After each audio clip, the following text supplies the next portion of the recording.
pass that one too? Oh, yeah.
Halfway there.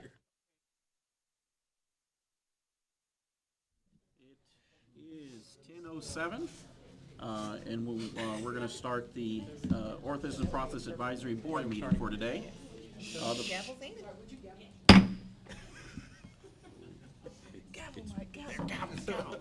I have gavelled.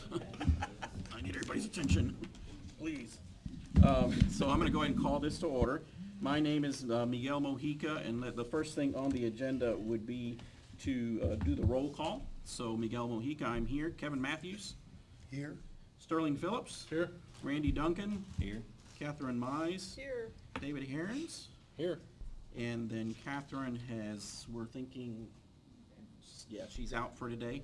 She had told us before that she wouldn't be able to make it. She is a new board member. She is a public member that's using an orthosis. So definitely we thank her for volunteering and helping us out. And I'm sure we'll meet her next time and she'll do a great job. So let's go ahead and go with the introductions next. We'll start down on this side with Randy. You want to introduce yourself? I'm Randy Duncan. What would you need beyond that? Are you a professional member? I'm or- a professional member, certified prosthetist, Semi-professional. orthotist. And where are you from? I'm practicing in Sherman, Texas. Oh, thank you, sir. Next. Catherine Mize, semi-professional, a licensed orthotist prosthetist, and my eye office in Plano, Texas. Kevin Matthews, certified orthotist, San Antonio, Texas. My name is Miguel Mojica. I'm at UT Southwestern. I'm a professional member, licensed in prosthetics and orthotics. I'm David Aarons from Denton, Texas. I am completely unprofessional. I'm a public member with a prosthetic use. I'm Kent Phillips, or Sterling Phillips, call me Kent, certified licensed prosthetist, Lubbock, Texas. Thank you very much. The next agenda on the item will be the approval of the minutes. Hopefully you've all reviewed them. I make a motion to approve the minutes Thank from you the last very meeting. much. I'd like to second that. All right. All in favor? Aye. Aye. All against? So moved.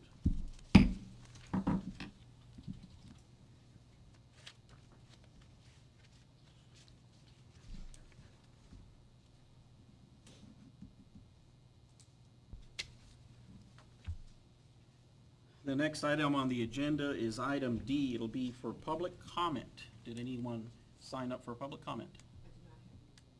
All right. Thank you very much. The next agenda on the item is E, and we're looking for staff reports. And the first one will be the executive officer. Mr. Chairman and board members, I'm Nick Foenus of TDLR, and I'll present today's executive staff report. I'd like to include item G from the agenda in this report as well. But as you know, our focus the last few months has been on the 85th session of Texas Legislature. It was arguably the busiest that TDLR has ever had. The State House and Senate convened January and met through Memorial Day, May 29th. They are back for a special session for the next 30 days. But during the past regular session, there were more than 6,500 bills filed. And of that total, TDLR staff tracked a total of 341 bills.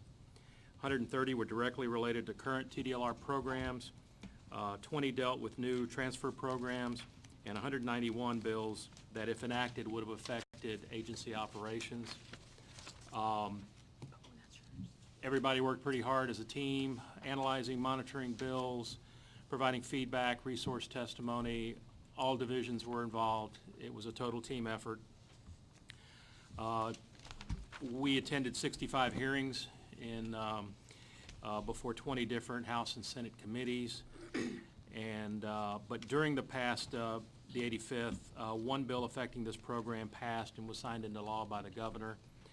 I know Laura will go over some of this in more detail in talking about the rules coming up.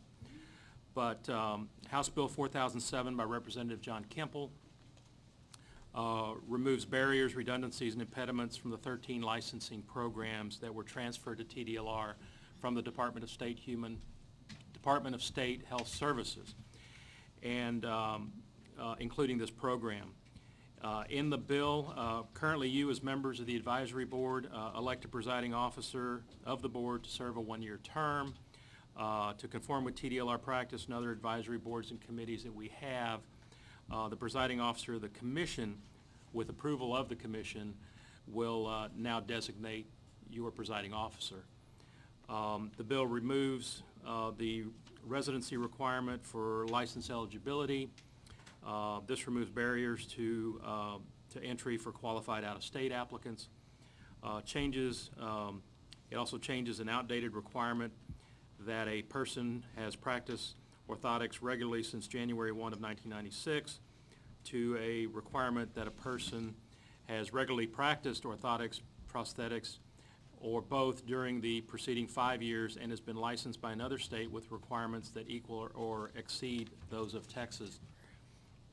The 3-year practice requirement was created in 1999 and provided for roughly 3 years of experience when the law originally took effect. Over time, the number of required years of practice has expanded due to the construction of the existing statute. The bill also repeals sections relating to administrative penalties, license denial, revocations, suspensions, and sanctions. It repeals redundant provisions relating to reciprocity. It repeals the provision regarding notification of failure to complete continuing education that is inconsistent with Chapter 51. It repeals the unnecessary civil and criminal penalty provisions. Licensees will no longer be subjected to the threat of criminal or civil penalties for administrative violations. The bill passed both houses, and the governor signed it into law on June 15th, and it takes effect September 1. We're now, our staff again is involved in a process to implement the bills passed during the 85th. Again, total team effort. All divisions are involved in developing the rules, communicating to stakeholders, appointing and prepping advisory boards, hiring additional staff, dealing with education exams, IT programs, and more. But to see a full review of, a full summary of what happened during the 85th session, you can go to our website at tdlr.texas.gov, click on the Capitol picture, and it'll take you to a page, and it breaks down everything by program. And also, if there's any updates during the special session, you'll see them there as well. Also like to take a minute to promote our social media outlets, our Facebook and Twitter accounts. Please sign up, follow them to keep up with TDLR happenings and news and events and things. So, thank you. Thank you. Any questions?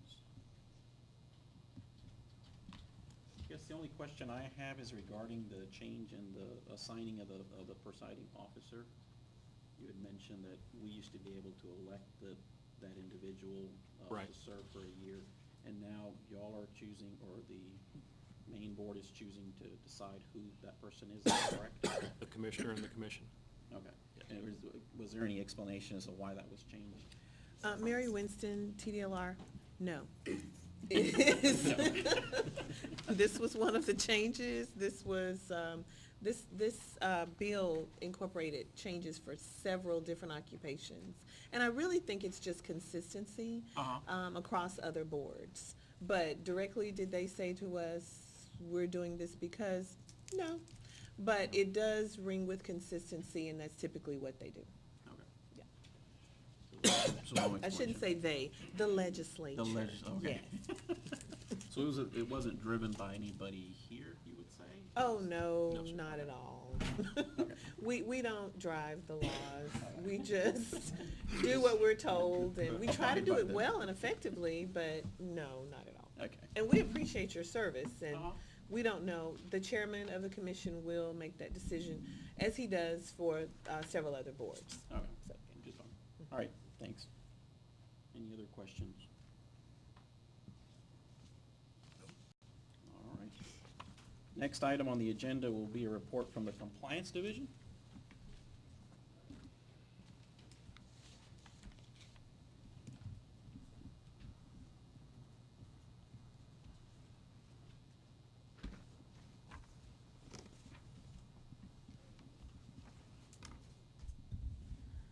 Hi, I'm Yvonne with Compliance, and I'm here to provide the report. You have it in your packet. Basically, our health professions section is working on phase 2 of the transfer of the DSHS programs. We are still monitoring if anything needs to be worked out with the Orthotists and Prosthetists program, but right now it's running pretty smoothly. So those issues might just be case by case if somebody calls in, has a question or concern, needs help with their application. In terms of public outreach, we have had opportunities for both of the state associations. We've attended one meeting in March, and we will be attending the other in Dallas in August. And that will be Mary Hoffman and I, Mary Hoffman also from Compliance, and then also some folks from Field Ops, the people who do the inspections.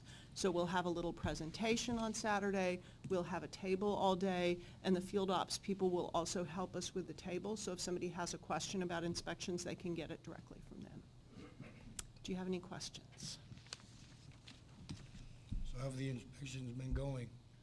My understanding is they're going really well, but that would be actually a field ops question. So when they come up, you could ask them for more detail.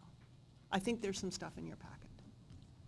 I would like to thank you for being there in March. You answered a lot of questions. A lot of people were very pleased that you took the time to do this, so thank you. Well, thank you, and we enjoy coming, and we like to come out. That was a nice place though, too, wasn't it? It was. That was a beautiful place. Okay? Thank you. Thank you. Next on the agenda will be a report from the Education and Examination Division.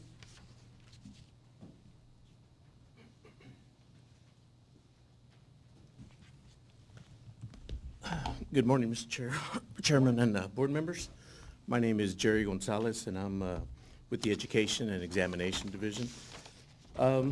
Since your last meeting, our division finally moved here to the North Campus. We were previously at the downtown campus and found a home here. Now we're at Suite 105W. We're in the other tower. We're busy preparing for the Phase 2 programs as well that are coming over, making sure that all our forms, applications, and information is ready to go as soon as the programs hit. And we're also at this point part of 8 different bill implementation teams that are getting together to implement the new legislation that passed this last session. So we've been pretty busy in our area, but that's about it for my report. If you have any questions that I could answer for y'all. No, I think we're set. All right. Thank you very much. Thank you. Appreciate it. Next report will be the Enforcement Division.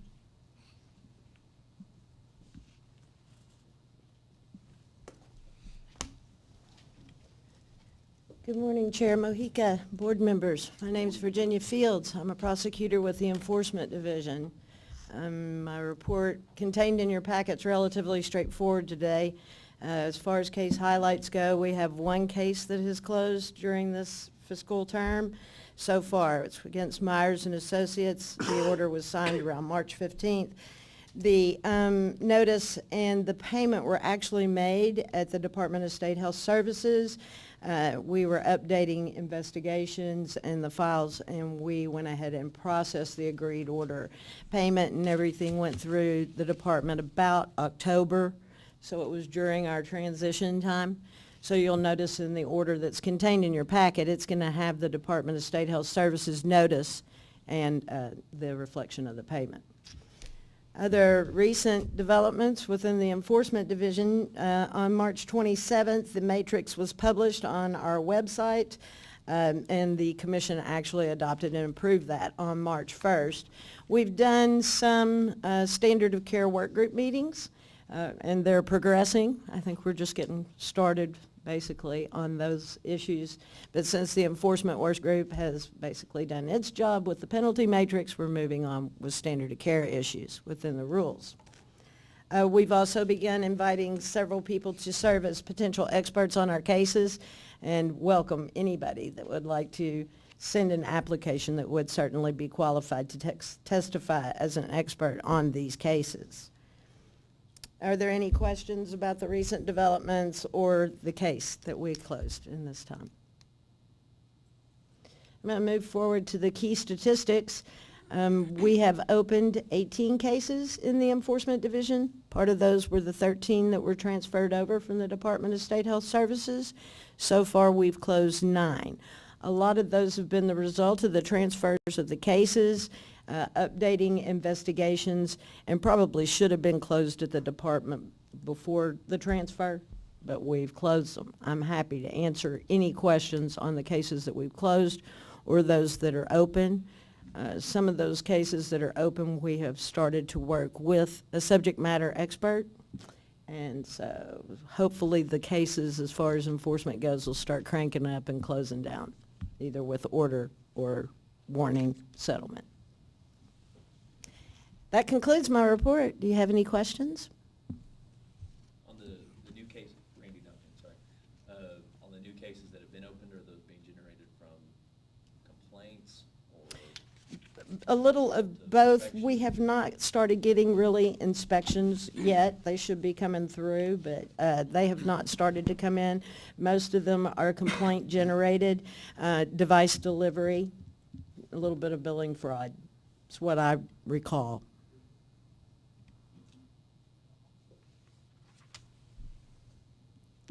All right, I'm going to pass the witness. All right. Thank you. Thank you very much. Appreciate it. Next report's going to be the Field Operations Division.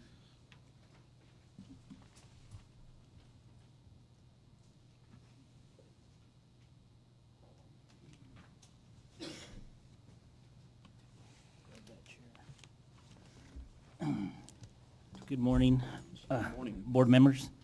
My name is Fernando Reyes. I'm the Field Operations Liaison. I'll be providing this morning's Field Operations Report. I wanted to start off by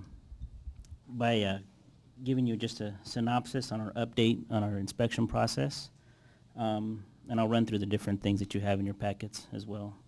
In the preparation for the OPS program, I want to start off by that. It was a lot of preparation. We selected 3 inspectors, one Dallas DFW area, one in Waco, and one in Houston. We have Juan that'll handle Waco, Michael Bedore that'll handle the DFW area, and Ulysses Ocio that'll handle Houston. We set up different mock inspections. We went out with ABC. We kind of tailed on them to figure out what they're doing. We took a lot of preparation in this. I know we visited Mrs. Mize's facility as well. I think we went out to Richie Lim Embrace out here in New Braunfels. The drafting of the checklist went a lot of preparation into it. Health compliance section had a lot to do with it, enforcement as well. These were all critical components, what we put together and what we have in front of you today. I just want to acknowledge some of those people that helped us out through this process. Julianne Crocker and Steve Rapp for working on Versa with us, Ms. Fields for enforcement, Charlotte Melder and Chris Russi for actually doing the DTE list and helping us out through it. Stephen Mills and his group with Yvonne helped us out tremendously through this process. We really got a lot of guidance from Yvonne to know your program and to study it and to learn it. And I'll skip on over through the overview of the inspection process. I'm going to do a just basic synopsis of it. It's really, inspectors are performing unscheduled inspection during regular business hours. Upon arrival, inspections will greet the licensee, identify themselves with their badge and issue a business card. Inspectors are checking accredited facilities that are complying with sanitation, safety, record keeping, license requirements, laws and rules, all while using their checklist that has been approved. Inspectors review any violations with the licensees that are noted. They discuss the corrective action with them. If there's any license issues or any violation issues, they will discuss it with them. Inspection results fall into one of 3 categories. No corrections needed, meaning no action required. Corrections needed, we make corrections within 10 days of the inspection date, or the licensee makes corrections within 10 days of the inspection date, and then the violations sent to enforcement. These are violations that are made corrections in 10 days, and the inspector will send a report to enforcement. Inspectors will then leave a proof of inspection signed by both the inspector and the licensee at the premise for them to display. Inspectors have policies and procedures in place to keep health-related information and safeguard it. We've already gone through policies about that in training to keep medical information safe. Inspectors send the most serious violations to the enforcement division. Right now, I just want to give you an idea. Inspectors are focusing more on education in the field. We went through enforcement and we took a lot of violations that are normally referred to enforcement, we call them, more serious violations that we're kind of passing right now, and we're focusing more on education at paramount right now. Some of those violations that Juan can attest to what he's writing right now. He's the one that sees them more in the field than I do. Good morning. My name is Juan Munoz. I'm a field inspector for the South Region. I'm out of the Temple, Waco area. I've done several inspections, mostly here in the last couple of months. Most of the violations that we've written so far are minor violations. Most of those are making photocopies of licenses, for example, for those individuals that work satellite locations, so they make copies of their licenses, so we've kind of had to make those corrections. Posting of the complaint sign, again, TDLR has a specific complaint sign and process that we use. So we want to make sure that's out there. And a lot of them still have it, but they had the old DSHS form, which is a little bit of different information. Sometimes we may find maybe there's a safety manager issue, or maybe they haven't assigned somebody, or maybe they're not totally capturing all the safety concerns that we might have. We like to focus a lot on the machinery, make sure that everybody's been properly trained. We like to see those kind of documents. But overall, it's been very minor. We did have one inspection that had a violation that we sent to enforcement. That was just somebody just working orthotics in a prosthetics facility, and they weren't licensed. There was an issue there, but we'll let enforcement handle that part of it. But overall, our presence there has been very welcomed. Every single one of the inspections that I've been to, every single one of the licensees, owners, or managers, office managers, have all been very happy with the fact that we're out there. They have a lot of stories to share, a lot of information to share. We pass on to them any complaints that they might have. Again, we have an open source TDLR complaint process, and we like for them to use that so we can proceed with any issues they might have. But overall, it's been a pretty pleasurable experience. Catherine Mize, I have a quick question for you. When you're looking at patient charts, Yes, ma'am. do you guys feel comfortable in what you're looking for and what you're seeing in those charts, and kind of how to discern what's accurate or what should be there and what shouldn't be there? Well, it's been a learning process. I mean, obviously, we can't see everything, and everybody has different systems, different ways of managing information. So most of the times, if we don't understand something, we ask, as Fernando mentioned. It is a learning process. We're kind of in educating mode right now, both for them as to what we're looking for, and obviously for us, because we're not so familiar with the industry. So for most part, I think we're getting a better hang of it. I think we're learning what to look for. We're learning, certain acronyms or certain abbreviations that you all use, or the industry uses, I should say. And we're getting familiar with those. And the more we get familiar with it, the better we'll be able to do our job in the next round. Have you had any owners or offices resistant to showing you patient charts? Not at all. Not Good. one. No, they've been very, like I said, they've been very welcoming. Sometimes they wait, and there are some facilities that are very, very busy. But we just wait, and we allow them the opportunity to make a little bit of time for us so we can answer questions, and at the same time, if we have questions, we want to answer it as well. Thank you. I just wanted to acknowledge one more group of people, the work groups that we had, Mr. Mojica, Mr. Aarons, and Mr. Phillips. You guys helped us also tremendously on working on that checklist and molding it, and that way we're able to follow it very, very accurately. I'll continue with the report right now. Inspection statistics. We started this program in March. Initially, I believe it was 317, we started doing inspections. And as you can see in your packets, the numbers increase. Right now, for the month of June, we've done 27, and it's still climbing for this quarter. So I imagine we'll probably do a little bit more this month. Again, we only have 3 inspectors doing this program, so they are going to be a lower number than what we're used to, but we're going to get them done. Okay. Division personnel updates. Anybody listening online or anything, we have 6 open inspector positions. We have 2 that'll be in DFW area, 2 will be in Houston, 1 in Corpus, and 1 in Waco right now. Okay.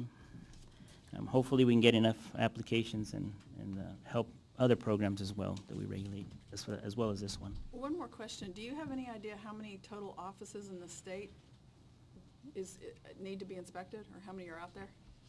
OPS wise? 227? Oh. So is that the cleaned up number? 227 Yes. in total number of offices? Yes, that's the cleaned up number right now. Okay. That's what we have right now. Okay. I think that's all I have for you guys. Do you have any questions about anything?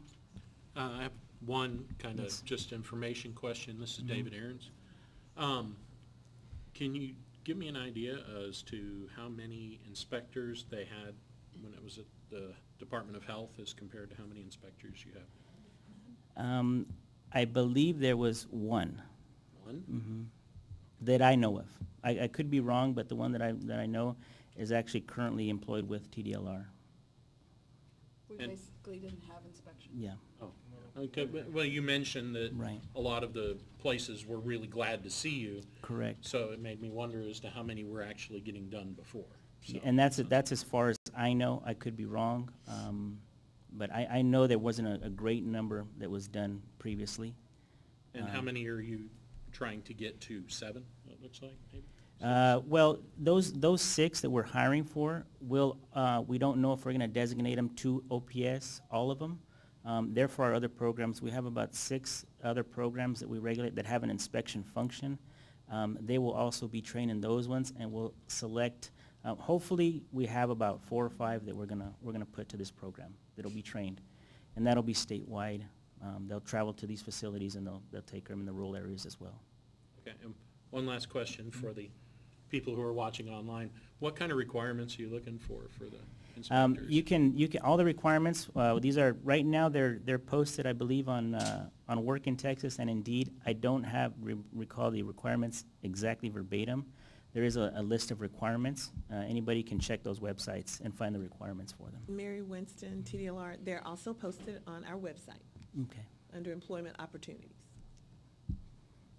Thank you. all right. Any other questions?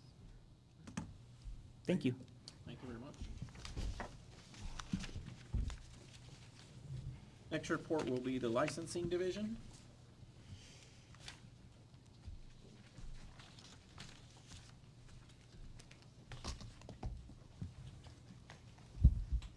Good morning, members. Leonard Rivas with the Licensing Division.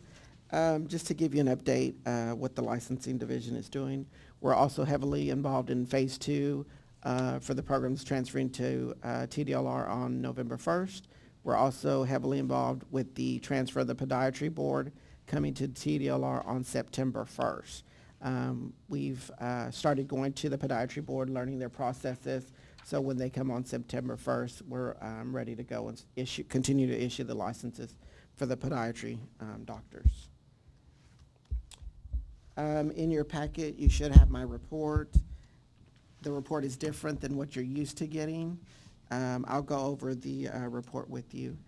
So licensed prosthetists, orthotists for the first quarter would be October through November. We don't have the numbers for September because obviously we were not with TDLR in September. The second quarter is December through February, and then the third quarter is March through May. And I'm not going to go over each one of them because y'all have lots of license types, and it would take a long time. But I'll be glad to answer any questions if you have questions.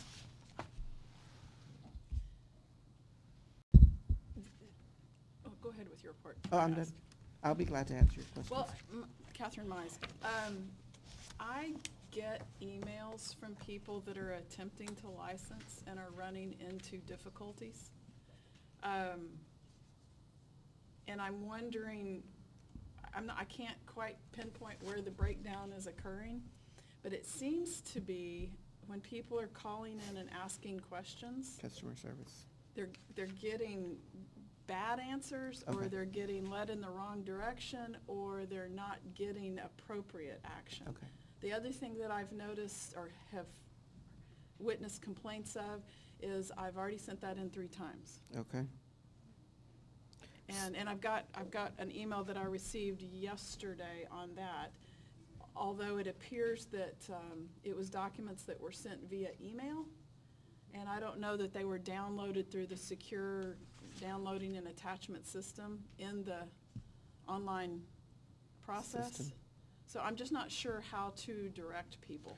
So what the Compliance Division has done, they are giving training to customer service over the different programs that have transferred to TDLR to assist them to help the customers when they're calling in if they have questions specific to the ONP program. I know Yvonne's given a presentation last month at the end of the month to customer service and licensing. So they're working closely with them. What I would say is if you continue to get questions about that, you can email me or Yvonne, and we can look into what's going on. Okay. Is it acceptable for somebody to just email a particular form in? It depends on the form, but yes, most of the time it is, except if it's a transcript. We need the official transcript. But yes, they can email it to us.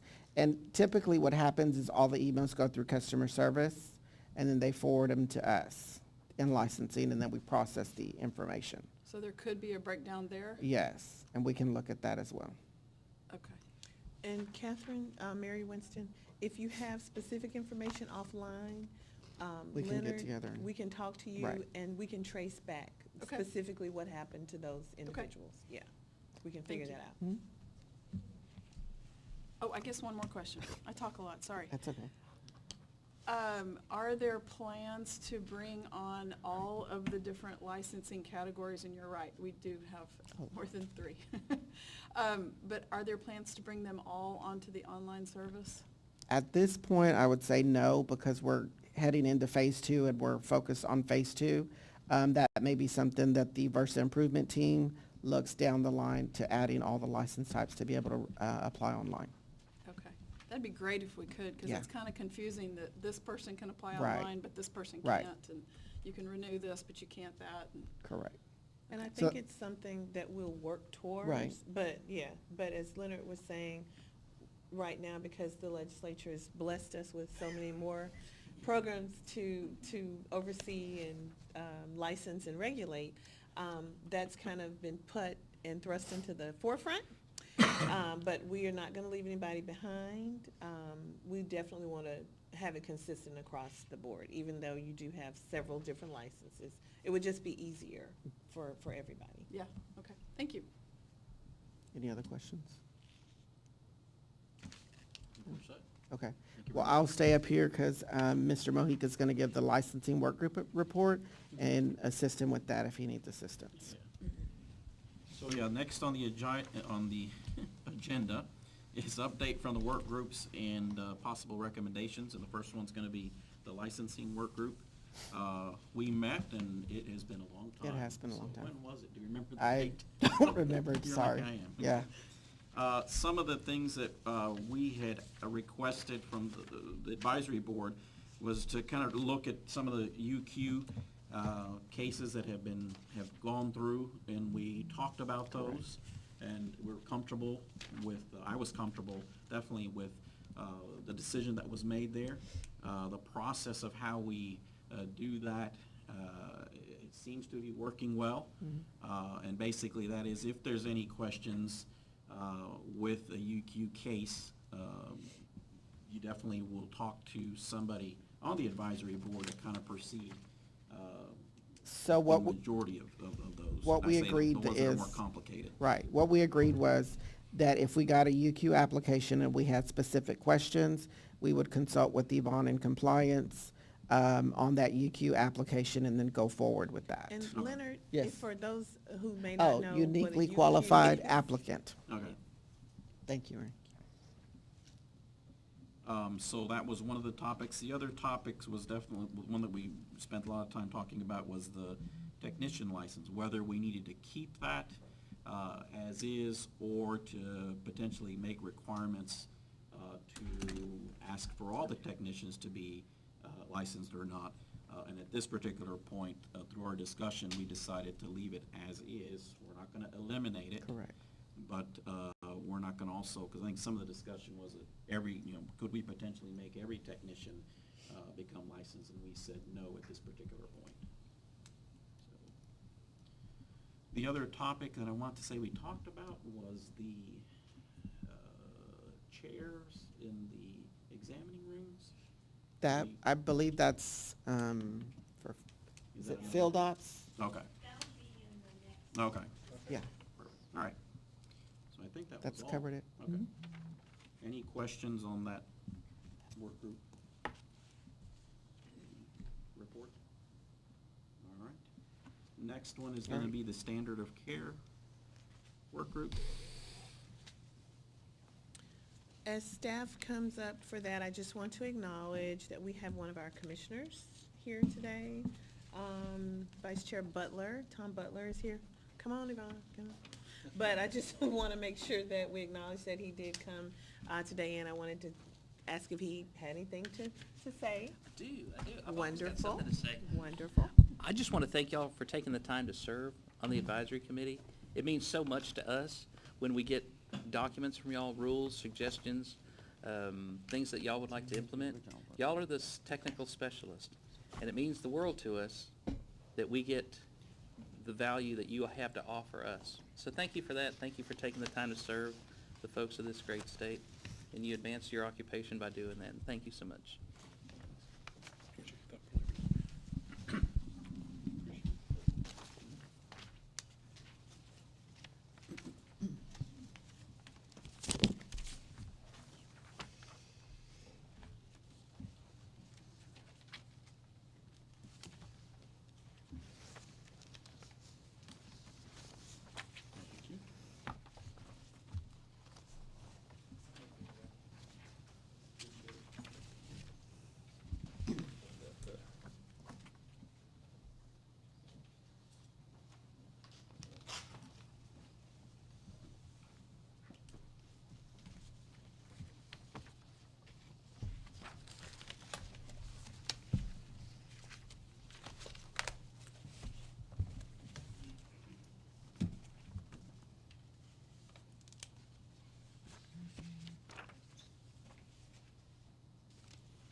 See if the pages match up.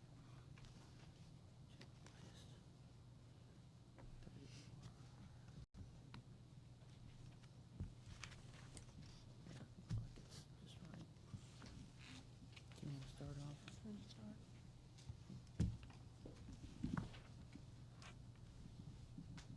Yvonne Feinleib. So Catherine, I don't know if you wanted to start the discussion on this. You've got two drafts in front of you. So you've got the standard of care work group recommendations that came out of our April meeting. And then you've got an extremely long document that includes those documents, those suggestions with changes that Laura recommends that the group consider, and some other changes integrated into that. So this is not a request that the advisory board propose rules and have them published out of this meeting. This is for discussion so that we'll be ready to propose at the next meeting, okay? So I think maybe Laura will guide you through the longer document, but where she has made recommended changes, I'd like you to be able to still look at the original standard of care work group recommendations in the smaller document.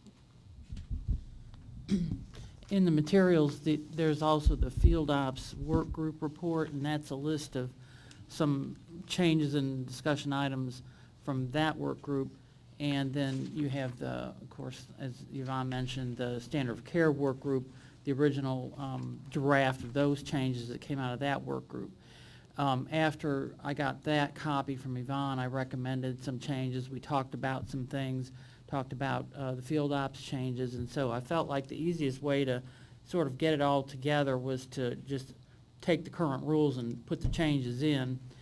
They're not exactly what's in these original documents because some of it is my suggestions for some tweaks on those. So as we go through, I'm not saying that my changes should be the ones you take, but they were, we'll talk about the difference between what was suggested and my changes.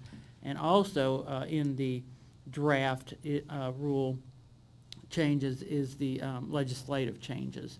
So we can just walk through this document going through the changes if you'd like to do it that way, and then we can just talk about them as they come up. Is there a copy of the field ops that you're referring to? That should be in the materials. This Oh, it's in here. looks like Okay. this. All right. Yeah, it's I got it. I didn't know where to look on paper. it doesn't really have like text Right, okay, changes, got it. but it talks about like the chairs with the armrests and the ADA accessibility and that sort of thing.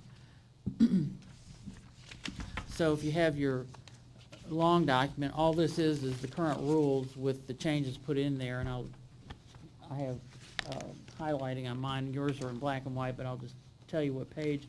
If you want to walk through, we can do it in order. Yeah, it looks gray on yours. by not printing in color. And as Yvonne said, we don't have an item for you to vote to, approve for publication this time, which would be a little premature because we have to discuss them.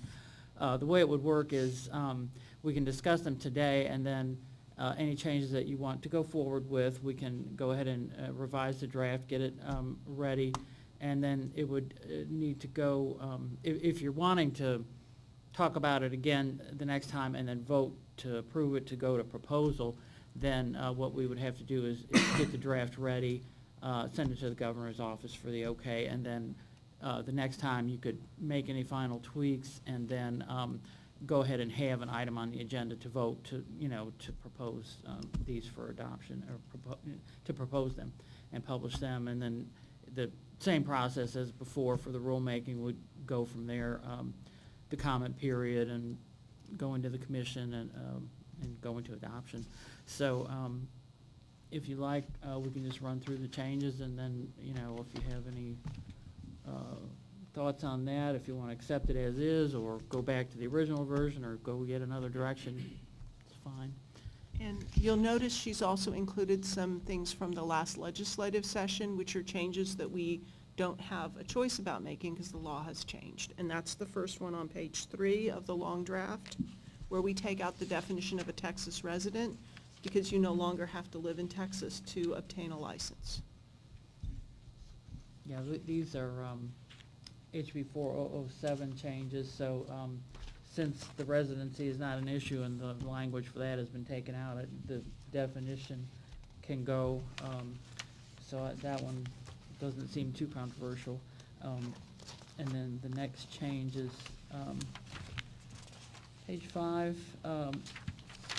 It's just a reference to a section that has been repealed by the legislature in the statute, so that's removed. The repealed sections, several of those have to do with disciplinary and penalties, criminal penalties, civil penalties. They just took all of that out because it's basically going to default to the Chapter 51 TDLR enforcement procedures and process. So they removed it from the OPS statute. The next change is on page 7. Changed it from resident of the state of Texas to person. Since we don't have the residency requirement, we're not going to have that residency language. And on page 8, again, the residency is just being removed from the rules since that is no longer a requirement.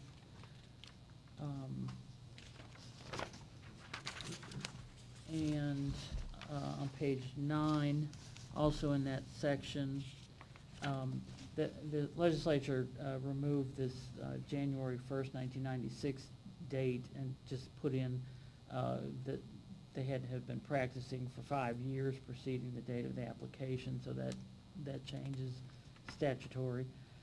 And the change in that next provision is also from the statute, pretty much word for word, that the person, if they've been licensed in another state that had equal or better requirements than Texas, then they're going to get this license. And that one, I really don't know if anybody will want anymore.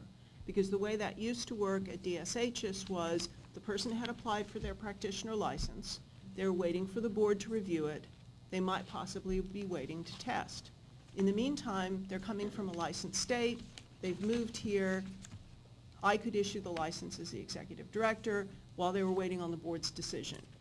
And so that was very useful at the time, but now because the TDLR licensing process is fairly quick, you're not waiting 3 months for a board meeting, I don't think anybody's going to do this. I think they're just going to apply for their practitioner license and get it. Right, so But- to reiterate what Yvonne's saying, this just pertains to a temporary license. This is not a full license. This is a one-year license. It's a practitioner license, but you can't be the practitioner in charge. Yeah, I'll be surprised if it gets used much at all. They were rare at DSHs, maybe 1 or 2 a year.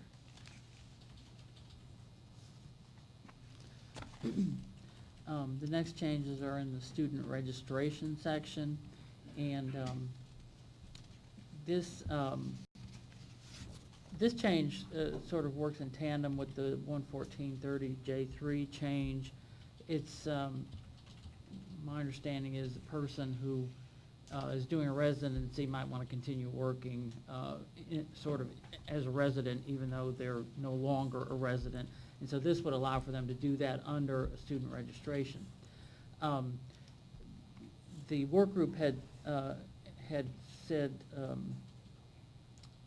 you know, had put this as that they could practice orthotics or prosthetics while doing the postgraduate requirements for licensure, or when working in accordance with 11430J3, which would be after they're no longer actually a resident, but could continue working in that sort of role until they could get their license and practice as an actual practitioner. I had suggested the change from the word practice to perform here because the statute does not use the word practice in relation to a student registration or even a technician registration. And I thought you might have some input about whether you feel like that term practice shouldn't be used in the rules in association with a registration, because maybe you feel like that's a term that should be reserved to prosthetists or an orthotist alone, that kind of a license. And so I had substituted the word work, because the statute does use the word work in terms of student registration, but not practice. So that comes up, I think, in And my preference would have been, if we need to qualify it, to say practicing under supervision. Right. Because I believe they are engaged in the practice, the supervised practice under their student registration. But I'm open to whatever the group recommends one way or another. Is there a cause or effect either way in the terminology? I mean, does it, I mean, the term practice sits better with me, but I don't know in the grand scheme it really matters.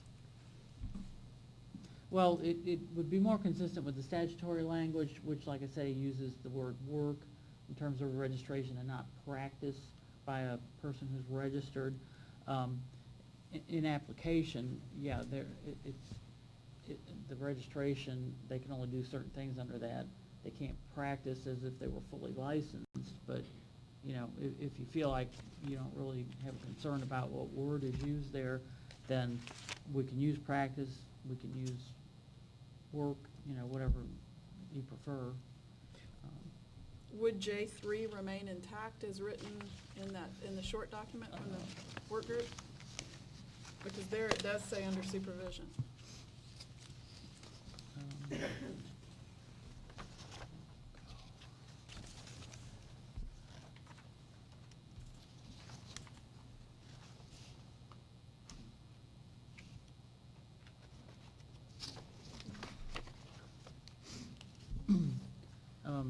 J3 is on page 20, and it says, after completing the clinical residency, a registered student may continue to work as a resident under supervision in accordance with the applicable requirements of 11430, which is the student registration, clinical residency section. So that could say may continue to practice as a resident under supervision, if you wanted to use the word practice. But it does say under supervision there. I think what we are, Kevin Matthews, I think what we do is we practice. I don't know what performing, I mean, if you're gonna use perform, it should be, I think, prosthetics or orthotic duties. But I would just say to practice under supervision. For me, it's a practice. You're practicing the science.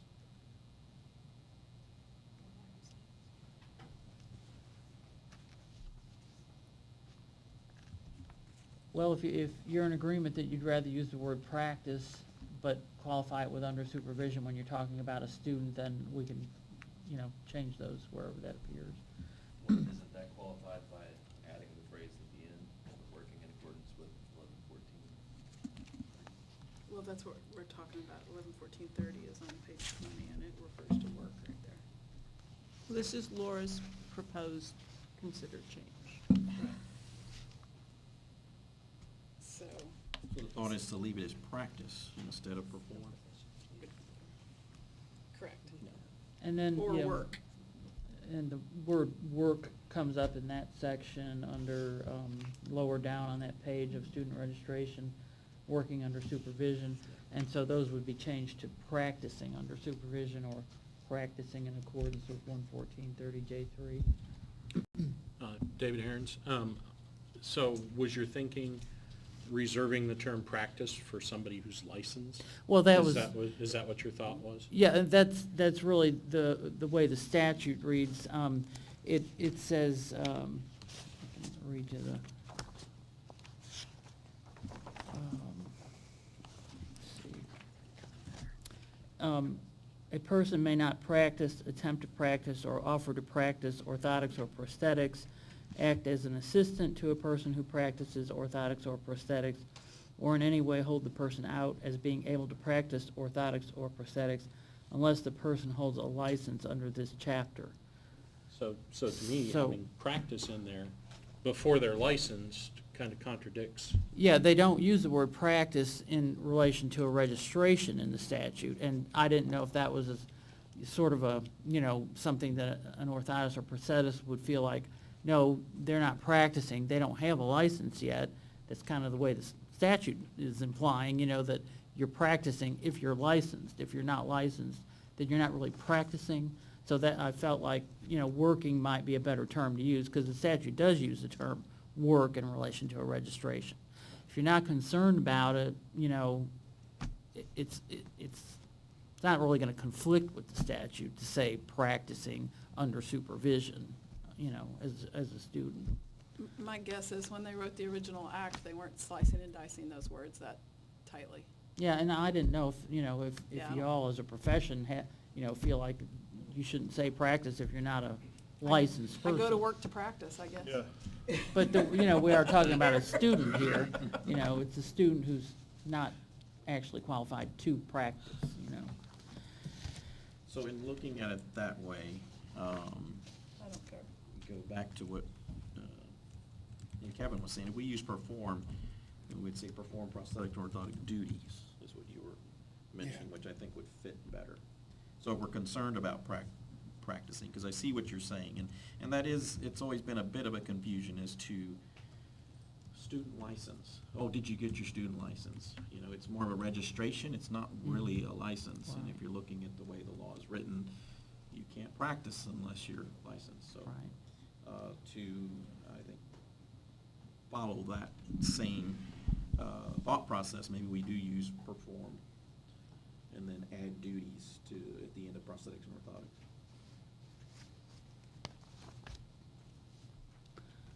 No problem either way.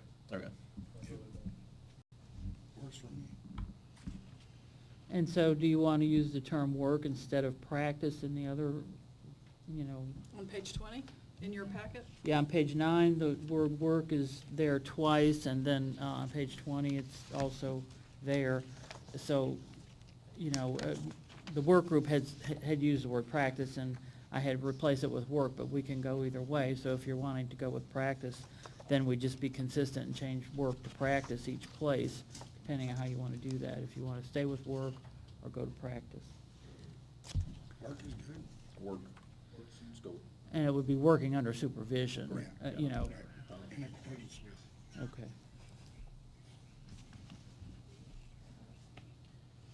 It's getting to be an hour in. Are we okay with the break right now? Can we stop right now, or how much longer are we gonna have? I think we've got quite a bit to go through. Okay. So I'm going to go ahead and request a break right now. So we'll reconvene in 15 minutes. Mr. Chairman, I had something before we break. Sure. If anyone in the room is parked in the church parking lot back over here, they ask that you please move your car. They have an event, and they will begin towing here very shortly. So, let us know if there's an issue there, and we'll help. So is that on that side of this Yes, sir. building? Yes, sir. End of the building over here. In the church parking lot, next to us here. Not by Whataburger, but just on this side of the building? Yes, sir. That whole side? 'Cause there's a whole bunch of cars there. Yes, Hmm? there were. I parked with them. No. So that whole side of the building? Yes. After the curb. Needs to move. There's a curb between the church parking lot and this parking lot. And this parking lot, right. So you just have to make sure you're on this side of the curb. Because I got the email Right. stating it, so. Out here where the handicap spots are, Yeah. and So there's just a along the row or curb there, two. And then I'm in that next row right there, so. We can check it out during the break for you. All right, thanks. Okay, so we're on break, 15 minutes. Thanks.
This is when we didn't meet.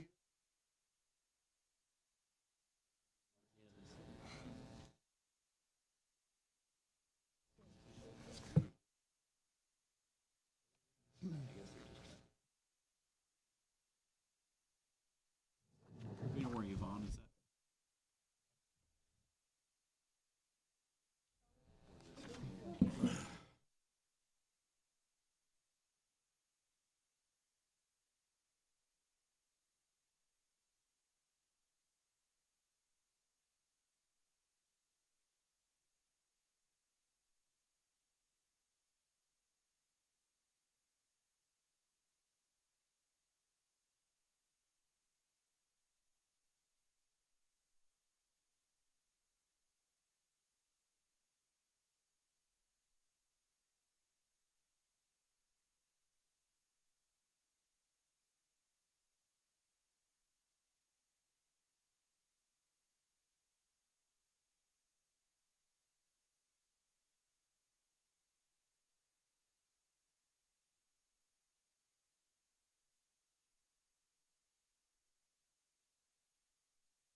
In this work group that did these changes, and it was just so.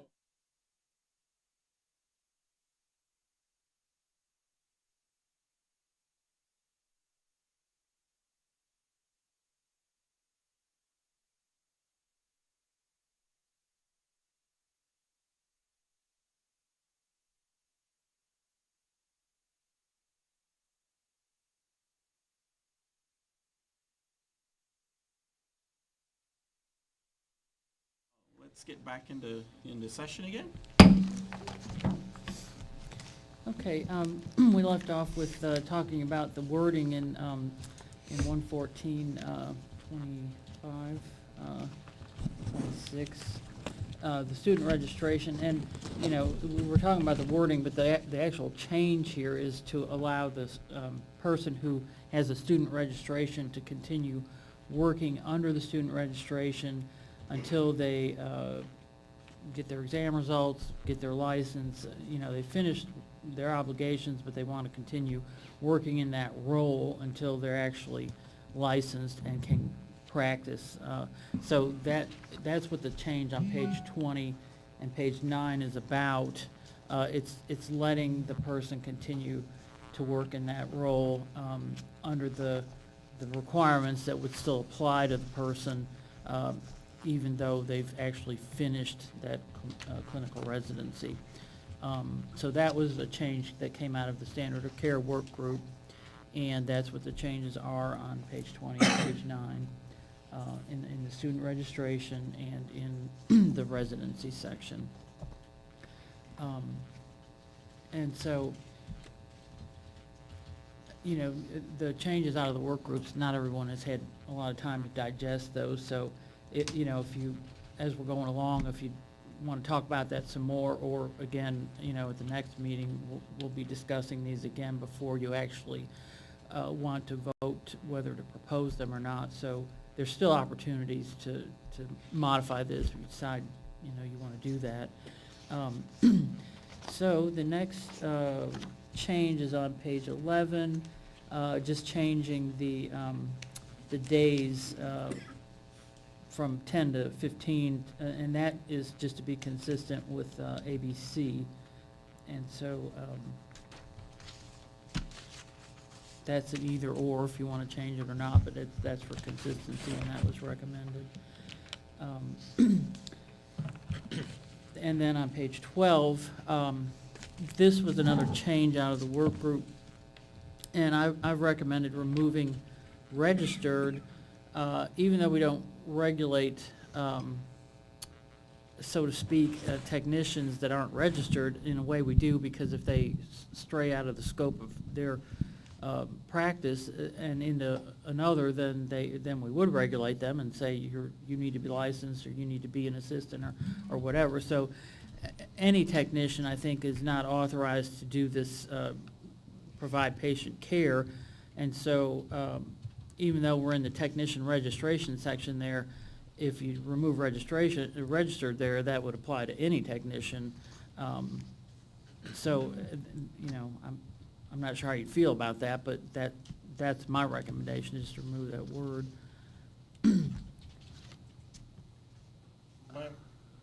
Until we require the technicians to be registered, I think we ought to just take the word registered completely out of there. Yep, makes sense. Because none of our technicians should be working on our patients. Yeah, I agree.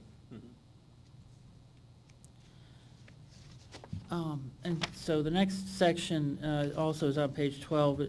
This is really just sort of a reordering of the requirement that was already there about the applicability of accreditation to certain facilities. The work group sort of separated this out and updated the language to be more consistent with the Health and Safety Code Title IV facilities. And so that's really just kind of listing it out, what's already there in a little clearer, better way. So you can read that and see if you feel like you agree with that. And it'll be, it's going to be an A and a B, and C would just be eliminated.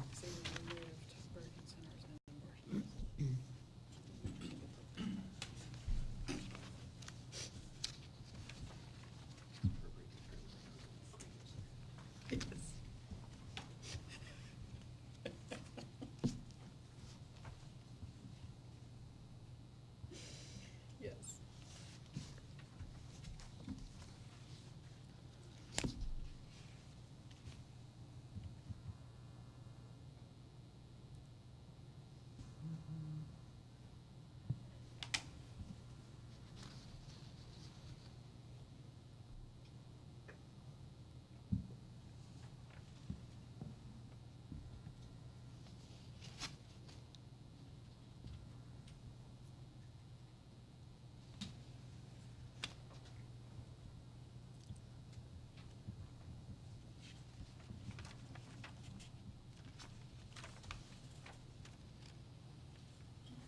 So that one really doesn't change the substance of what it said formerly. And so, unless you want to discuss that, the next change is just on page 14. One thing about the way that wording was changed is to allow a person to go from a facility where they have a patient, and that patient is an established patient, to then go to that person's home to provide services if necessary. And that wasn't clear under the previous wording.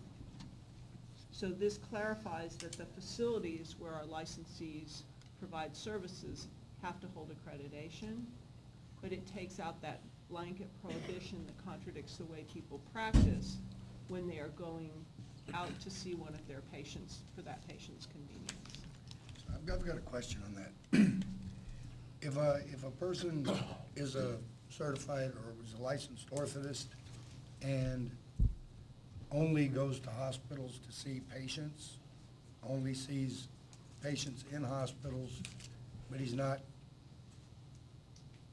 an employee of the hospital,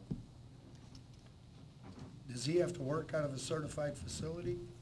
So in San Antonio, we got a practitioner that only sees patients in hospitals and will do follow-up care in their home, but he doesn't work out of a licensed facility, and he's not an employee of the hospital. Is he the employee of a licensed facility? No. He's completely independent? Yes. Well, he works with a DME company. Yeah, that DME company should probably hold the facility accreditation, because he's working out of that facility. But he doesn't ever see patients there. But they're billing for him. Yes, So he is working out of that facility, correct? and has been for years. Yes. Yeah. So that's, I would say that, doesn't that sound like a violation on its face? In the current wording, yes.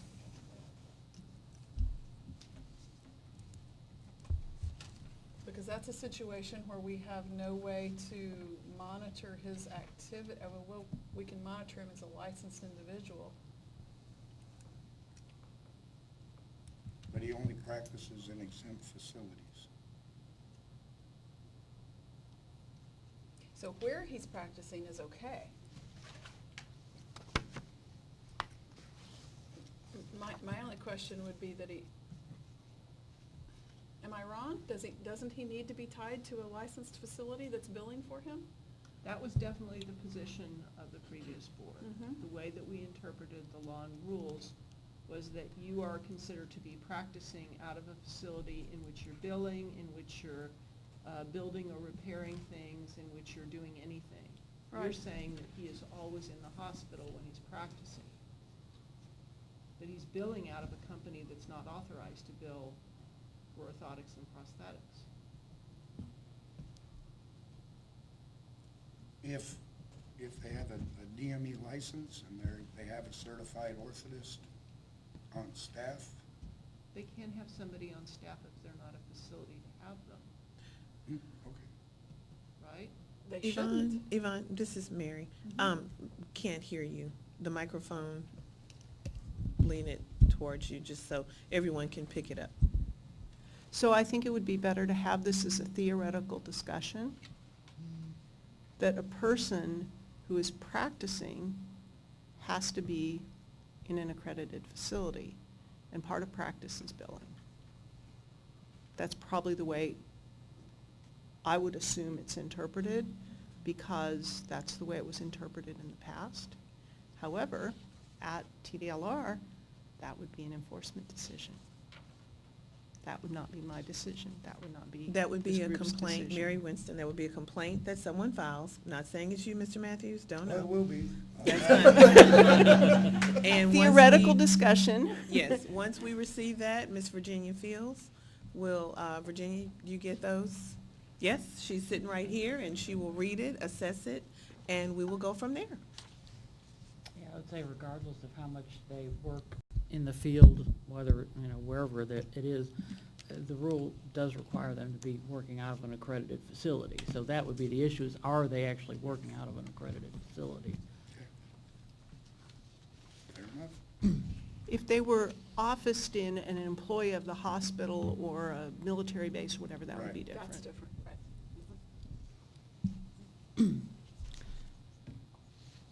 And that's something, potentially for a future rule is, coming to some kind of a decision on how much a person can work in the field if they're associated with an accredited facility, but right now there is no percentage or anything like that. Some of these changes get to that, and we'll be getting to those. On page 14, this was not just a list of personnel here, but it had some actual substantive requirements, so I just recommended changing the wording to include that they need to have the following staff and comply with the conditions that are listed there. So that was from me, that wasn't from a work group. And the change on page 15 is one that did come from the work group, licensing and field ops.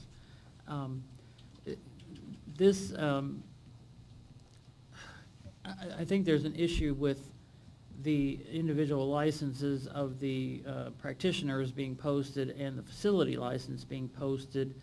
And I was asking, is there any reason why that facility license should be posted where everyone who walks in can see it, or can it be back in the hallway or one of the rooms? And my understanding is there could be a whole lot of practitioner licenses, and those are usually posted back in the exam rooms or somewhere or in the hallway.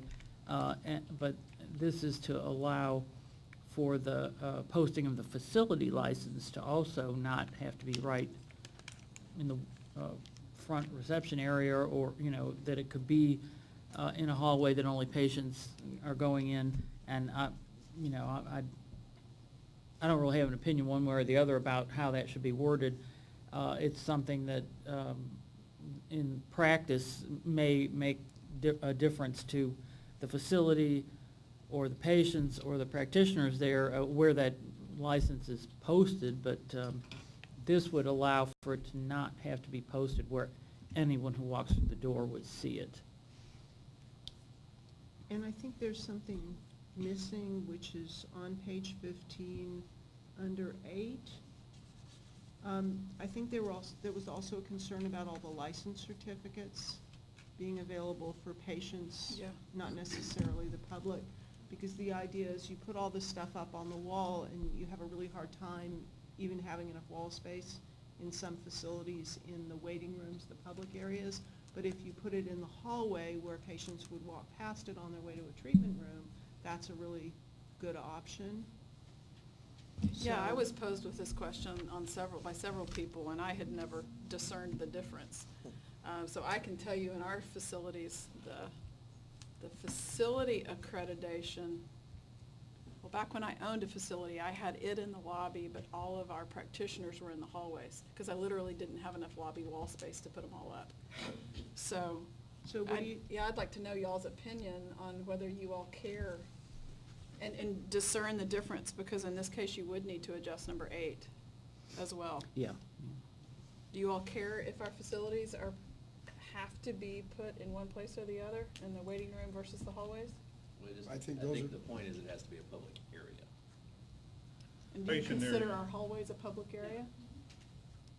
Randy, do you mean public or patient area? Because that is a terminology here used. Yeah. Our door to the hallway is typically locked.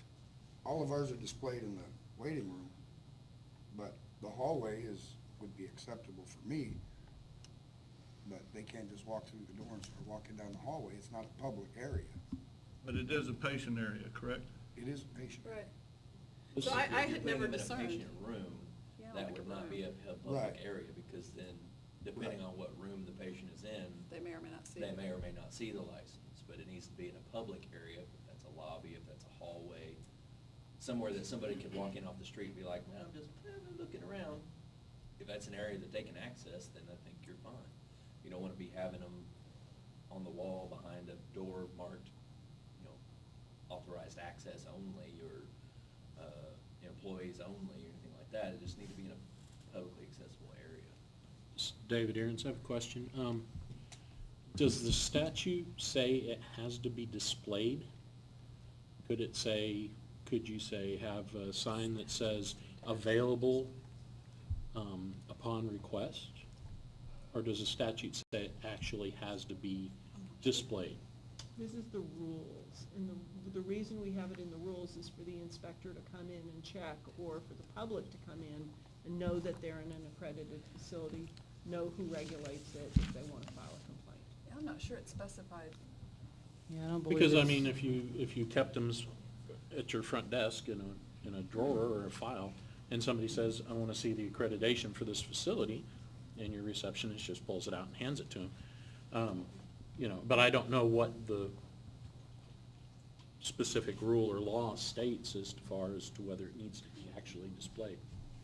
Well, one advantage of having it posted is that anyone who walks in and sees it is going to know there actually is a licensing requirement for that facility or an accreditation requirement. They may not even know that. And I had asked, whether, if you had a local code enforcement or a fire marshal or someone come in, did they need to see that?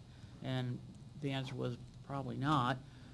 But the posting requirement is in the rules, and it's been there a long time, so apparently it was something desirable. If it's not in the statute, we could remove it, and I don't think it's in the statute without going through We it. wouldn't want to remove it. It is in the rules. Yeah, oh, yeah. I'm just yeah. not, I don't think it says it must be publicly displayed in the statute, but I'm going off poor memory on that one, and I don't have the statute in front of me. Now, going way, way back when nothing was required, okay? You go back We- that far? Yes, I do. We couldn't wait to get it hung out so everybody could see us because, hey, we were above the dog catcher. I mean, finally, we were recognized, and we couldn't wait to put it on the wall. So, you know, I think it ought to be so the public, patients, whoever, when they walk in that door, they know you put in the work and you're qualified. When it doesn't So- necessarily need to do something that's statutory, when it's fine that it's in the rule. I mean, the rule says licenses shall be displayed appropriately and publicly as follows. Shall be displayed in the primary office or place of employment of the licensee. Lacking a primary office or place of employment, when the licensee is employed at multiple locations, the licensee shall carry the license or obtain duplicate licenses to display at each location. So Tanya with Field Ops says the inspectors have been finding often that the license certificates are in an interior hall, which is not available to the public but is available to patients as they walk to and fro to get to the rooms. And they want to know if we make this rule change, that will then allow all those facilities to not have to try to find space for all the licensees' certificates out in their lobby. And otherwise, if we keep it the way it is, they read public to mean the general public walking in off the street, not just patients, and they would therefore have to write those people up and make them correct it. So I think we have two issues. We have the accreditation certificate for the entire facility, which maybe you do want in a public space, in the lobby. This is a facility you've walked into. And then all the practitioners' licenses in the back in a hall available to patients. I like that Maybe. setup. I have no problem with that. Me too. I feel that the facility license should be displayed in the waiting room, available to all. So anybody that walks in can see that. The individual certifications and licenses can be in the hallway, but the facility probably should be available to the public. Okay, so that would mean that we would leave number 3 there the way it is with the public. And then number 8 would be by patients, not by the public. That would be for the No, number 8 would be left as is. No, it would No, be No, patients. That's the practitioner's certificates. the license certificates. by Individual people, That could- practitioners. that would- That can be in the hallway. Right, so it would be inspection Oh, by license patient. certificates, got it. Okay, I'm sorry.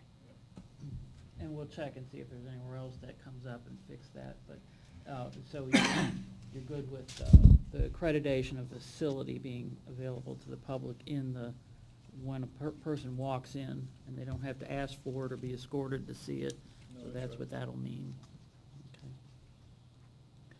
And that would be consistent with what you've seen, Tanya? Yes, that's gonna be, I think you're gonna avoid a whole lot of violations if you do it that way. And it's something that, you know, they won't have to find in, sorry, I'm breaking the rules. This is Tanya Guthrie with Field Ops. Yes, that's gonna, it'll reduce the number of violations, and then they won't have to find as much space in the public area, because a lot of these places are really tight. But they will be able to find space for that facility license. Good.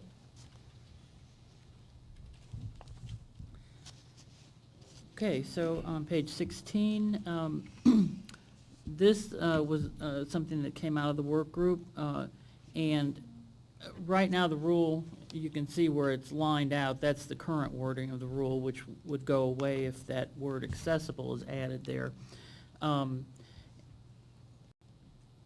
My impression from Field Ops is that, you know, O&P inspections are not ADA inspections, and so,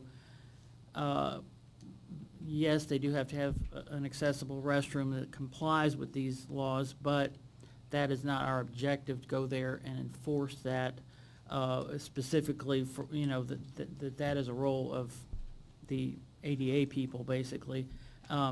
So the meaning is really not changing, but it's just backing down to say that they need to have the accessible restroom. You know, from a legal standpoint, I feel like if they have to comply with the ADA, it doesn't really hurt to have that language that way, but it's still saying, you know, an accessible restroom with this change, so that's something you might want to talk about. It doesn't exempt the facility from any federal standard that they have to meet. It just means our field ops inspectors can look for accessible features and not look for specific measurements under the ADA and have to do a lot of work that is very technical and time-consuming where it's really not the value of the inspection for public health and safety is to go try and measure things. I agree with the change. Yeah, I'm okay with it. We're good.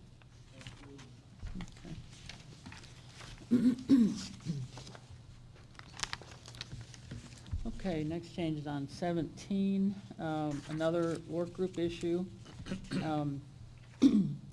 And this is kind of the work group's wording and my suggestions for wording to say at least one chair with armrests must be provided in each exam treatment room.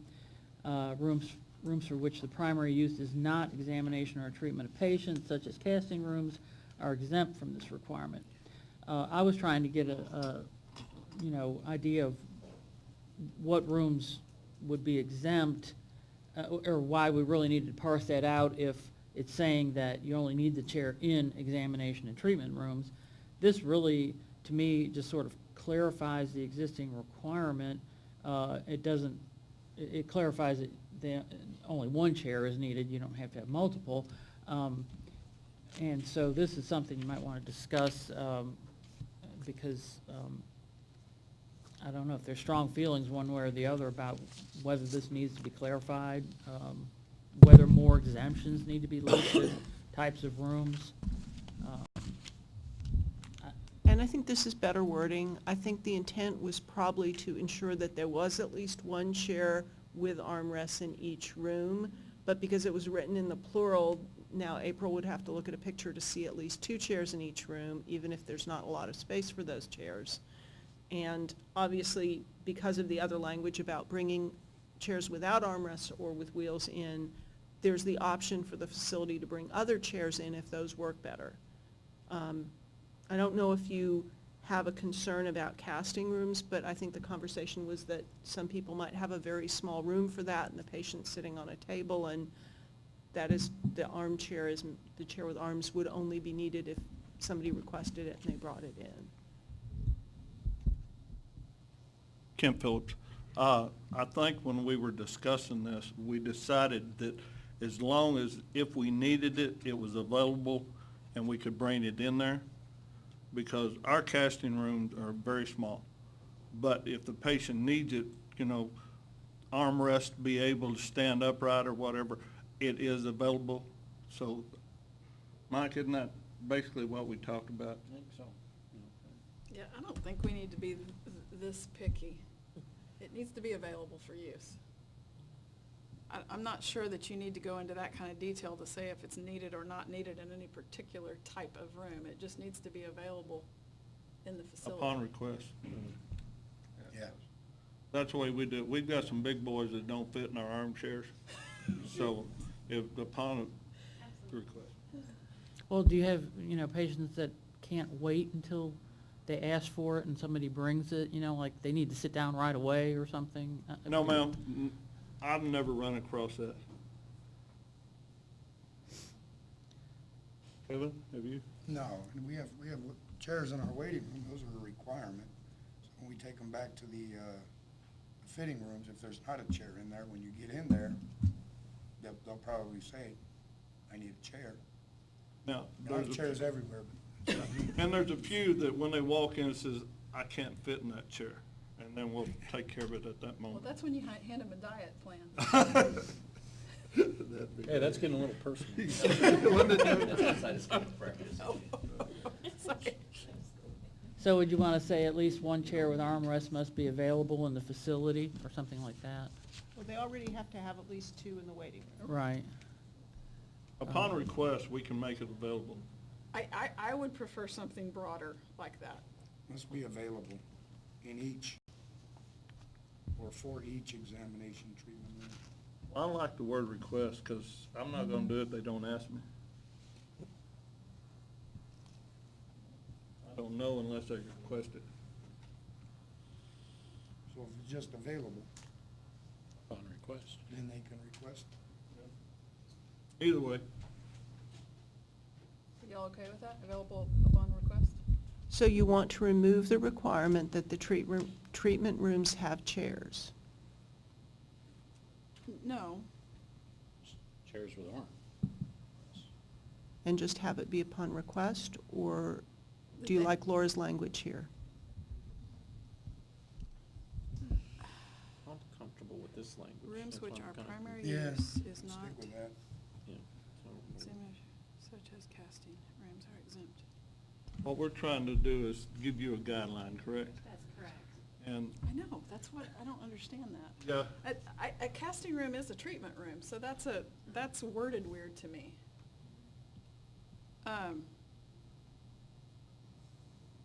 At least one chair with armrest must be provided in each exam treatment room. This is David Aaron's.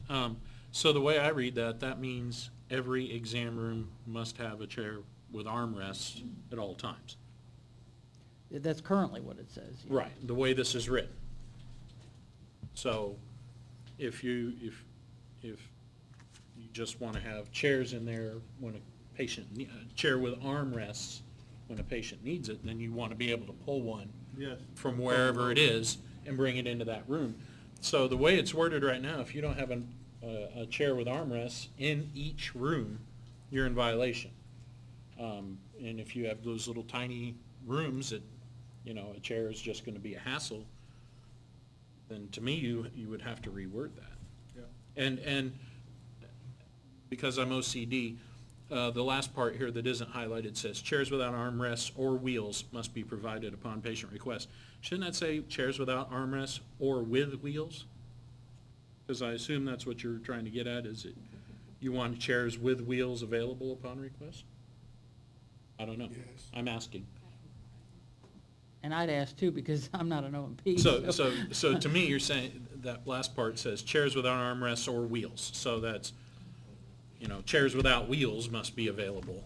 Well, most of your chairs don't have wheels. So if you're gonna have that line, that word in there, you need to say, with wheels, or just drop it entirely. Mr. Aaron's, Mary Winston, grammatically, you are correct. Okay. Yes, you are correct. I'm a little OCD about that That's stuff, so okay. I'm sorry. It's okay. I'd be okay with wording more like at least one chair with armrests must be available for use in each exam treatment room, including cast rooms. That's kind of what we decided on when we had our meeting. So that's the kind of wording I would. They're do. there if they need it. So then you don't need a chair with an armrest in every exam treatment No. room. Correct? Correct. Do we need to make the distinction of a casting room or not? No. No, it's a treatment room. I would eliminate that whole sentence, rooms for which the primary use, So because they're an Catherine, exam or a treatment room. that sentence that you just kind of dictated takes this whole section into consideration. That you just read. Number 3? Yeah, Yes, you ma'am. just read it, yes, so we don't need, Laura, did you get that? Well, Or does she need to say it one more time? okay, At least one chair with armrests must be available for use in each examination/treatment room. Well, I would say at least one chair with armrest must be available for use in examination treatment rooms. Chairs without armrests or without wheels must be provided upon request. And that, Perfect. okay. With wheels, not without wheels. What, Or without, and patient can, a patient should be able to request a chair without wheels. With or without. With or without, there you go, with or without. Whatever they request, we need to be able to give it to them. With wheels, without wheels, with legs, without legs. okay. Sorry, I didn't mean to open a can of worms there. Yeah. Okay, so we're at least one chair with armrests must be available for use in examination treatment rooms. Chairs without armrests or without or with or without wheels must be provided upon patient request. Sure. I think we Yes. need in each. and I apologize for being a little tight about this, but this will affect the licensing application because we look at photographs, because there's not a pre-licensure inspection. So at least one chair is available for each, means each room has to have at least one chair. Not in it, but Well, A they'll chair. probably ask for a picture of it in it, since it's the one that's available. You don't have to keep it in there, but they'll see that it's there. You just move the chair to each room. That would Take be your fraud. picture. Yeah.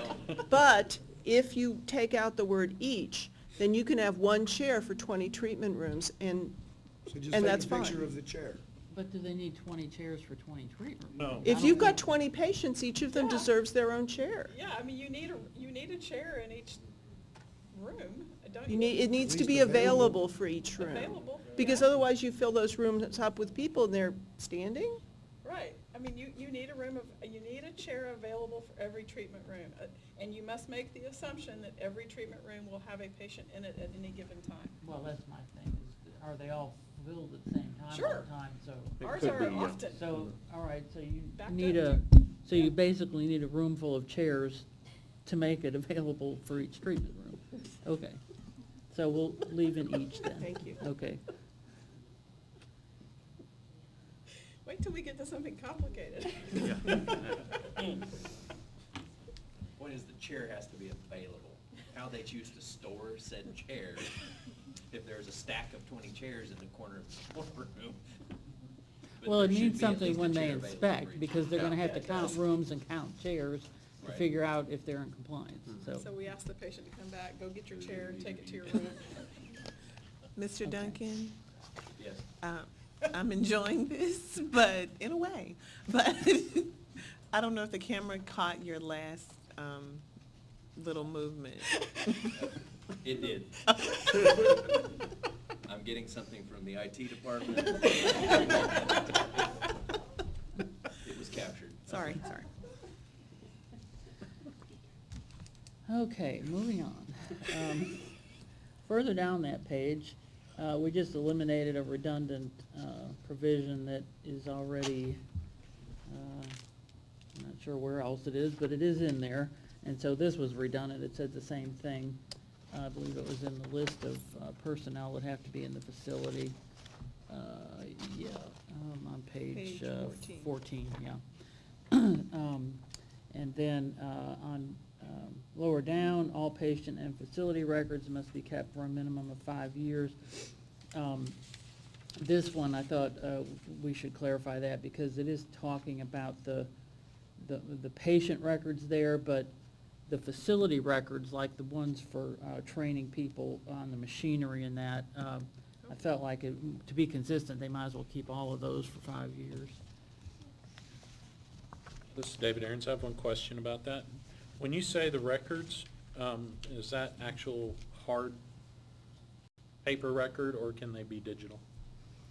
Like scanned records? Most of the time, as far as I understand, the field ops people will allow their records to be kept in electronic form unless there's That's just some true. reason for them to have the original. I'm not sure if it says that in these rules right now, that it can be an electronic.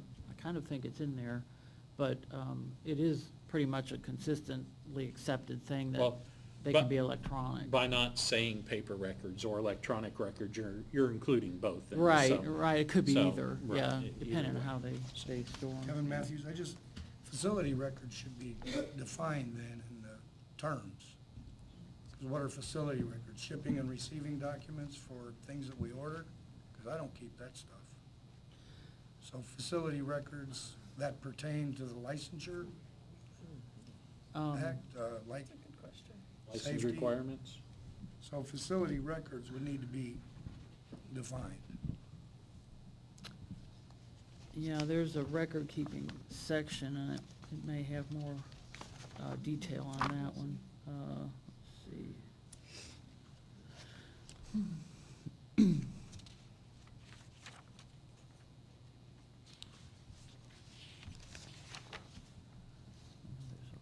There's not.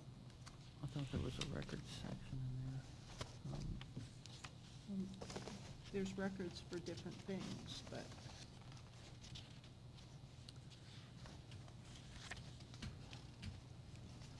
what we could do is go back through and find the facility records that are actually required to be kept and sort of list them out under where it says all patient and facility records shall be kept for a minimum of 5 years, and we can just add a sentence or add to that which ones in particular.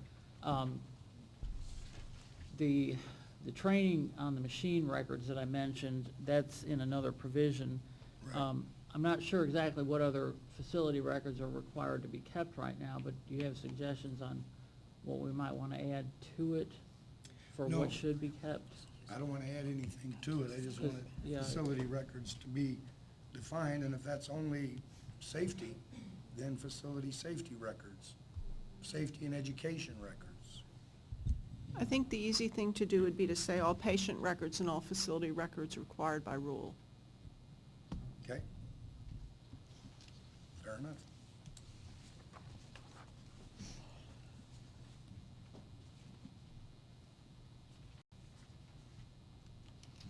Does that work for you? Yeah, and, you know, this, there could be records like ABC requires, I'm not sure, so I don't have a real grasp on what all those records might be that are facility records, but we can look at that. Well, if we say records required by rule, then we never have to change it if you make new rules.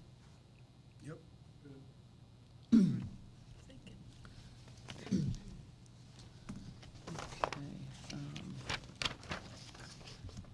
the next change is on 20, we've already talked about that in relation to the student residency.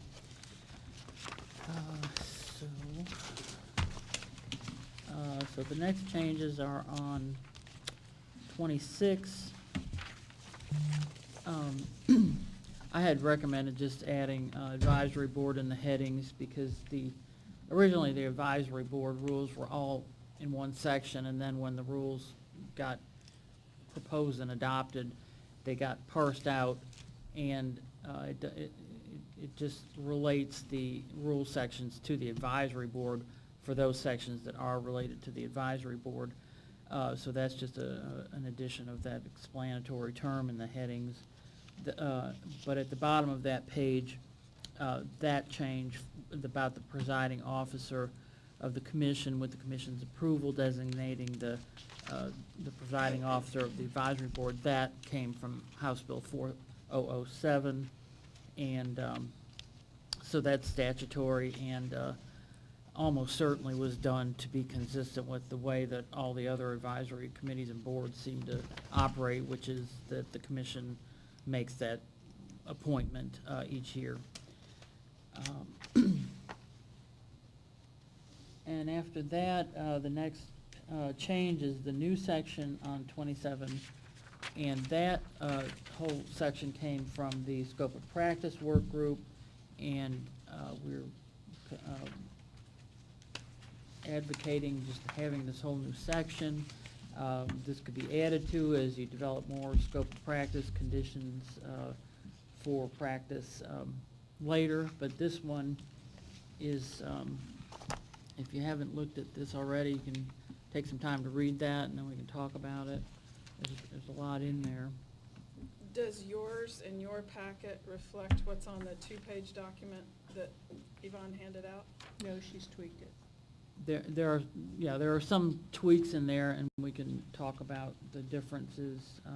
Yeah, could you point out those differences, Okay. please?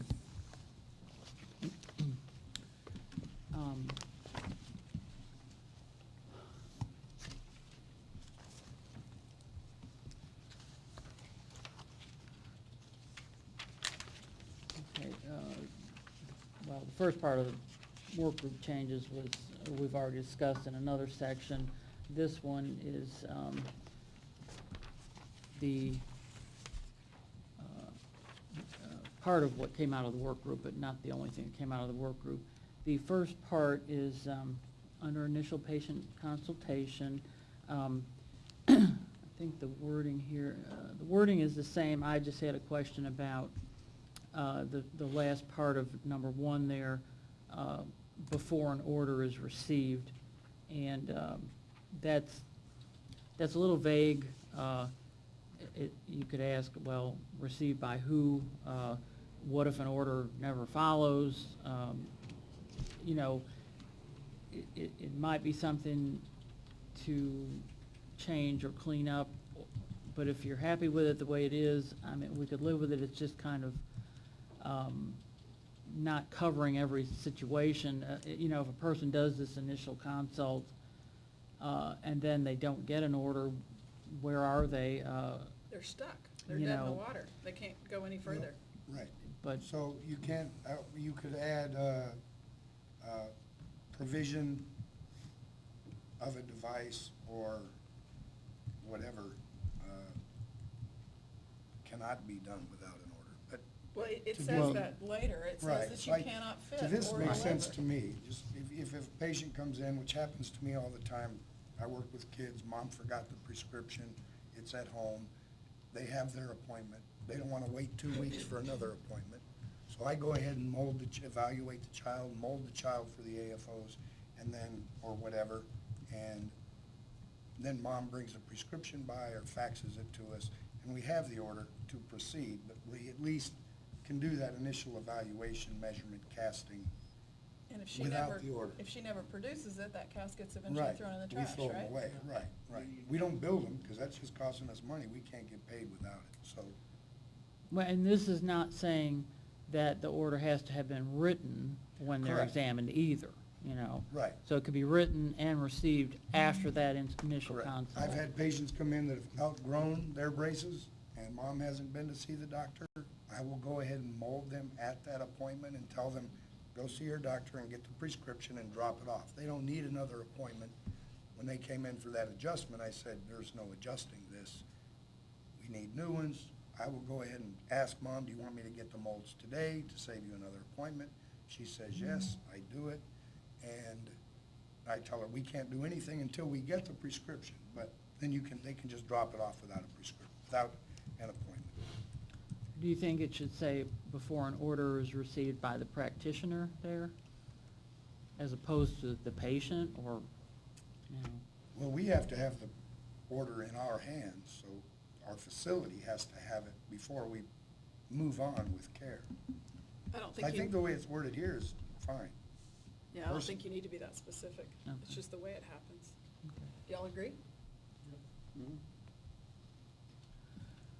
Okay, the next section, the work group had titled this Other Facilities, and I had suggested adding this other facilities providing healthcare, rehab, or therapy, just to sort of narrow it down as to what kind of facilities you're talking about. And I felt like maybe that would cover just about any facility a person might be in. And then I added that terminology later where it says, practitioners may perform the initial consult for a patient in a facility providing healthcare, rehab, or therapy, only pursuant to the written request. Let's see.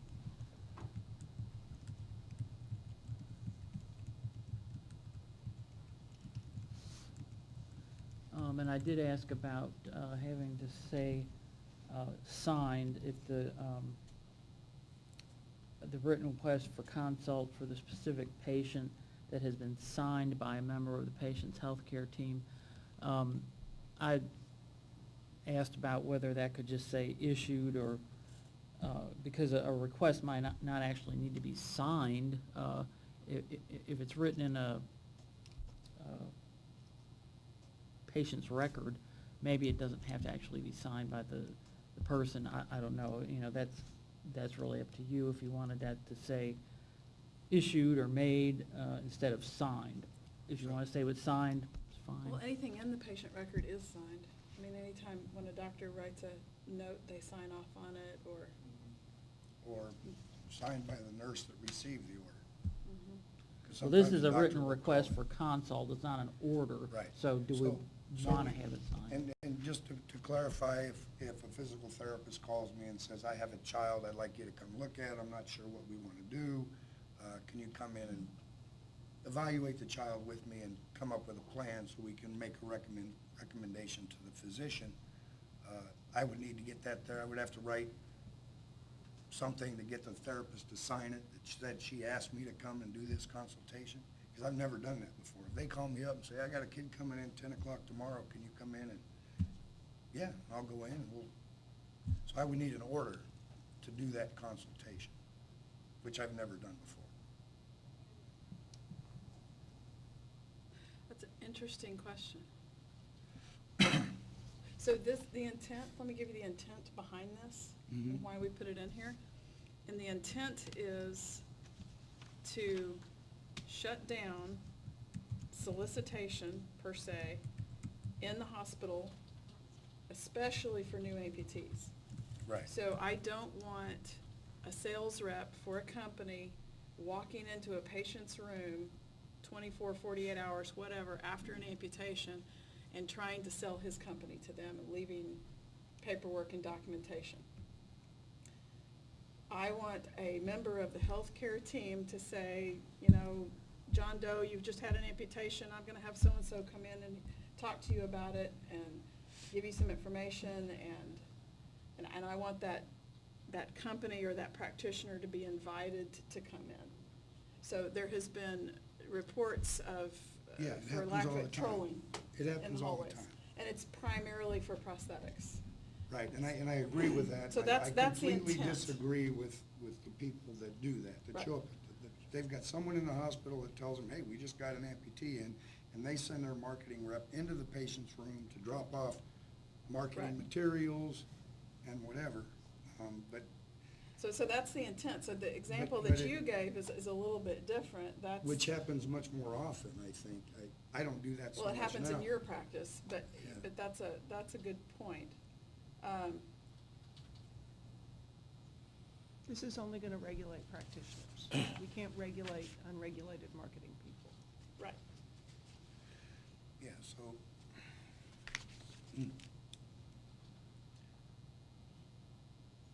So for the intent of what you put it in here for, it really won't work. No, Unless you're they're gonna Not catch- completely. There's another way to attempt to capture them in the solicitation that is referred to, that is in the medical board act, but it's what we can do.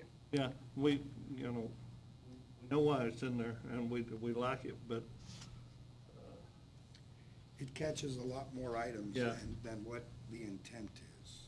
Well, So I I think, just think that's, I think we have other language on 28E, which is trying to pick up and follow through on prohibiting anybody else from your facility for doing that also. Okay. Randy, Yvonne, back to what you said about, we can't regulate people who aren't, operating under the act. They're representing a facility that we can regulate. right. So that facility would be responsible, correct? If you look at Yeah, E go- on 28, that's where it picks it up. Mhm. But we're still regulating the practitioner. That's where we put them up. Or the facility that practitioner works out of, correct? Or that marketing rep, or, Well, you go Well- after the practitioner who's being represented by that marketing rep. So the So if- marketing if- rep is not licensed.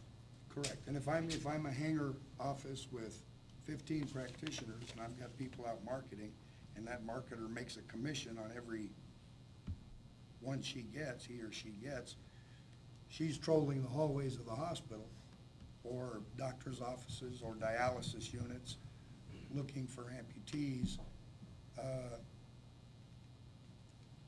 would say that the facility would be liable for her activities, even if they were unaware. Well, I think one of the challenges is regulating a facility's advertising, which we can't do. But we can regulate any kind of a consultation. And so this ties the practitioner and the practitioner in charge of the facility to prohibiting people from going out and consulting without being invited.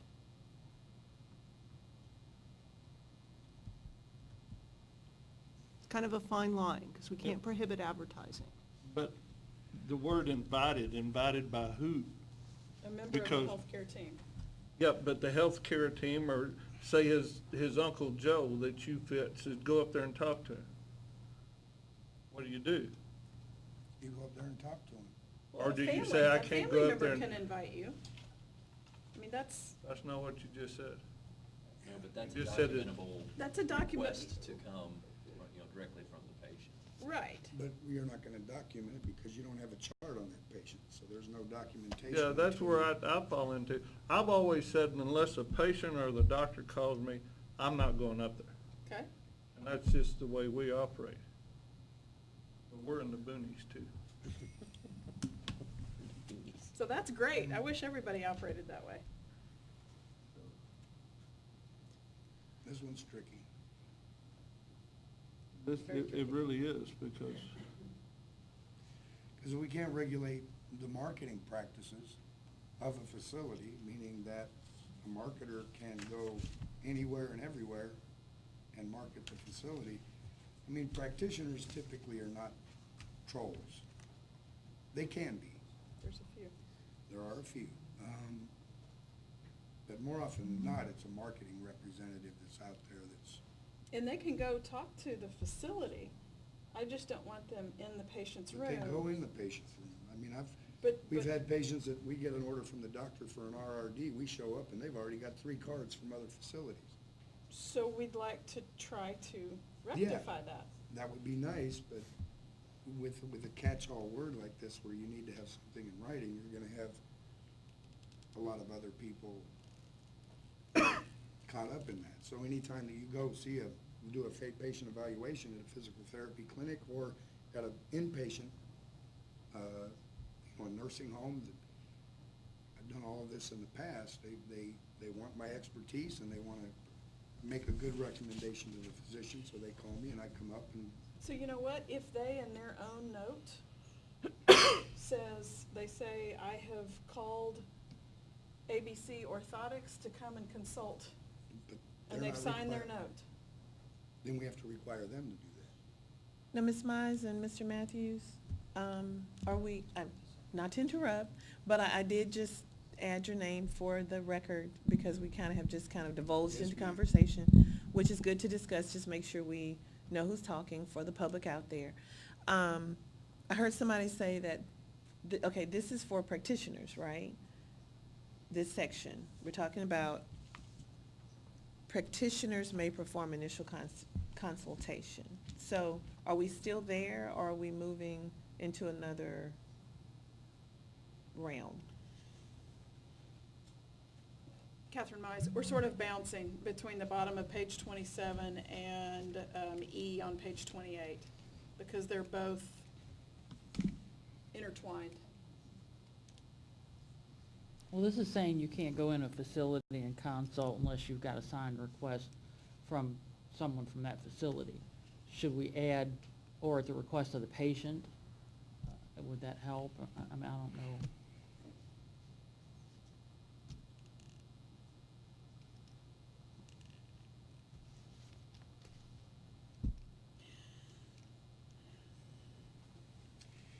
And I don't know.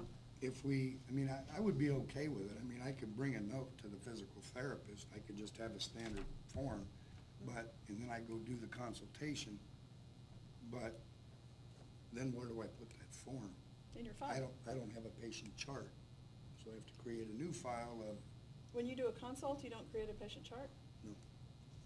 no, if she says, can you come up and make a recommendation on this child? Because that child may have United Healthcare. I'm not contracted with them. He may go somewhere else, but I'm happy to say, I think they would be best off in floor reaction design.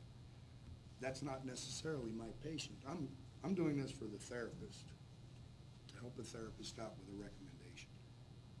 And I don't ask her what insurance do they have before I go. Sure, I'll go. So there's no place to put that form, that signed form. Until that patient comes in,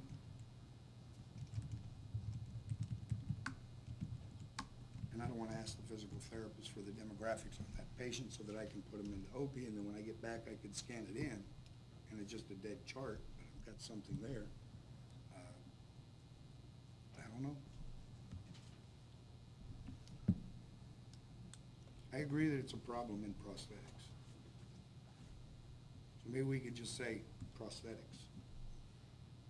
I don't know if we could do that yet. is it getting too Catherine Mize, is it getting too nitpicky in your situation that you've given to say, if you had those forms and you put in the patient's name and the PT signed it requesting consult, and then you handed it to her and she put it in her chart? So that if anybody ever accused you, you could say, hey, that PT asked me and she's got the form in her chart, I gave it to her with her signature? That's an unusual, and there's always gonna be these unusual what-ifs. And we don't want the law to be vague. I mean, we want the rules to be, So keeping in mind what our intent is, we may have to have a compromise to get there. I don't know. Kevin Matthews, I'm not disagreeing with this, I'm just saying these are for instances. I would be okay with the wording as it is, but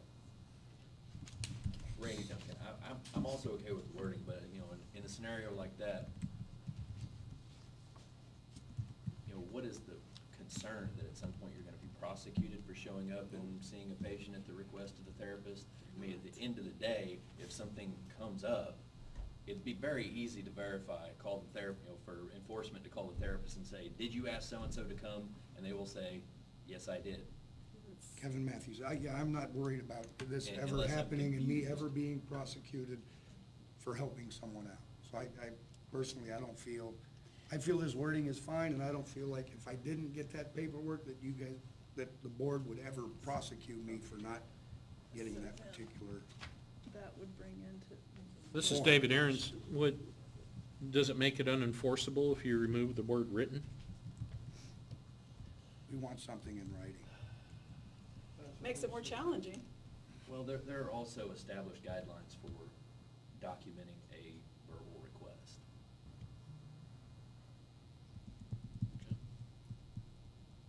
You know, you create yourself a form, spoke to such and such at this time, you date it, you sign it.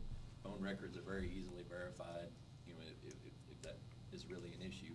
But written orders, even Medicare guidelines, have established guidelines for documenting verbal orders. You know, I understand the intent of this number 2 in trying to curb some of that activity, but, you know, on the, just to play devil's advocate, and you say you walk in and the patient's got 3 cards, is that a bad thing that the patient has now 4 choices to choose from?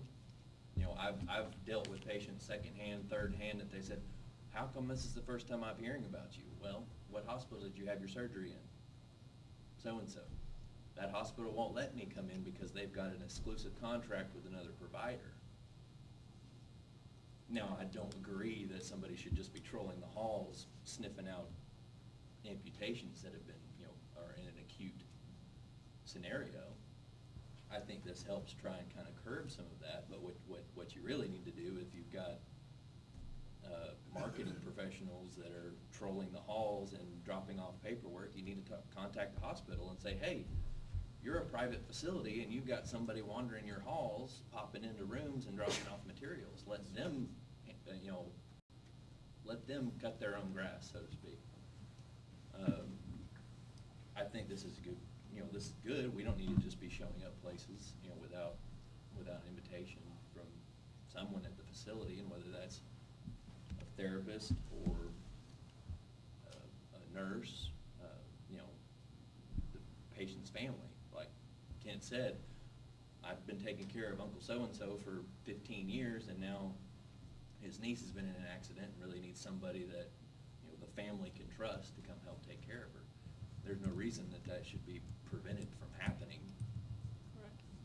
So you may want to add to the rule that you could come in at the request of a patient or a patient's representative as well.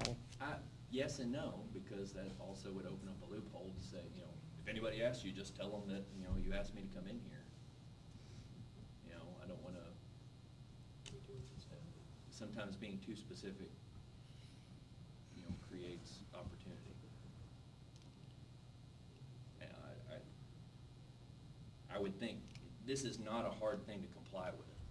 I mean, even if the patient calls me and I want to be double, double sure, I'll stop by the charge nurse's office and say, hey, or the desk and say, the patient's family has asked me to come take a look. Can you write something in the chart that says patient has requested? That takes you 5 seconds to do. Well, right now, it says you can only go in there pursuant to a written signed request. That's, that's a hurdle. And it sort of takes away the ability of a patient to request you to come on their own. So it's just something to consider. Yeah. Well, then maybe we had that in. I guess just throw it against the wall and see what sticks. That's why this is a dynamic process. You create rules that are going to have side effects that were unintended, and then when that happens, you have discussion and tweak the rules. Do you want to change A2 on page 27 to say pursuant to a patient request or a written request for consultation? This is Miguel Mojica. I'm thinking we leave it as is, because I'm hearing everyone's agreeing with it.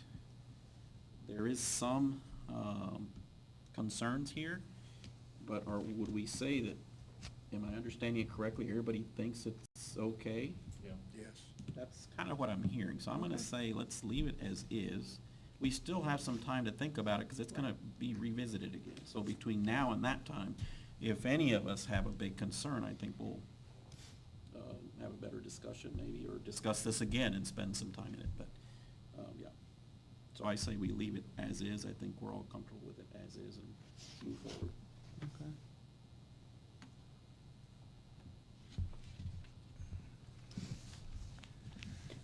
Okay. Okay, the next section, emergency consultation and treatment. Practitioners may perform initial consult and/or treatment for a patient while in a hospital emergency room or department, operative room or holding area, or otherwise emergent situation pursuant to a written order or a documented verbal order that is corroborated by information in the patient's medical record. My question was, do we know with certainty which record that is? Is it the hospital's record, the practitioner's record, both? Let's see, is every hospital and doctor going to be on board with that particular requirement? Just So, some Mary concerns. Winston, we're asking medical record, patient's medical record, right? So, does that incorporate board, the whole of the patient's medical record, not a specific record with one person, but any medical record of that patient? Yes. Okay. So I can, Catherine Mize, I can get a copy of a portion of their medical record from the hospital and include it in mine. Okay. I can send my record to the hospital, they include it in theirs. So Okay. Okay. your medical record is always going to be Is spread your out. medical record? Okay. So, Laura, you had one more question? Yeah, whether these facilities, the hospital, emergency room, department, operative room, et cetera, if they and also the physicians are gonna be okay with that particular requirement, if they're, if the practitioners are gonna encounter problems with this, from the facility, that would be an issue. So I'm really not sure what this is saying. Kevin Matthews, I've done a lot of hospital work over the years, and there's always a written order in the patient's chart that we get a copy of, either when we're there or they fax it before we leave. So are we saying that it's okay to go see a patient in an emergency room and put them in a halo without an order? Catherine Mize, no. The intent behind this is that you don't have a proper prescription because it's an emergency situation and a proper prescription has not been devised. Yeah, you don't need a proper prescription. We Well, never have. We just an order. Technically speaking, yes. And so the intent here is that as long as it's documented in their medical record, it may be in the doctor's notes. It may not be a prescription per se. but you may be able to pull something out of the record of the hospital emergency room where the doctor said, requested a halo be applied, da-da-da-da-da, and that will suffice. So we're just making that legal. Okay. Yeah.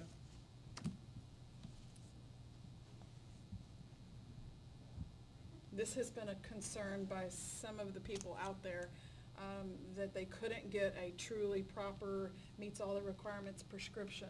And the emergency room doctor is a contractor, and so now, more than ever, sometimes they're hard to find after the fact to sign a Yes. proper order. You can't come Yes. up with them. And we've run into that problem. And so I've been left with a chart where we've treated, and I have evidence that the doctor requested it, but it's not a proper order. And this would take into effect Mary Winston documented verbal order that is corroborated in the medical record. So that's covering you without the proper order. Right. Right. It's just a CYA for you. Yeah, okay.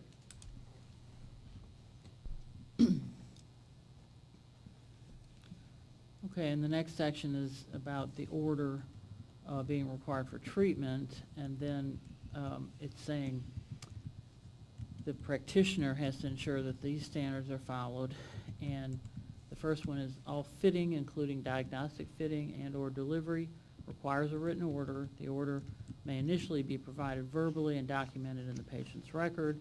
A subsequent written order must be obtained promptly.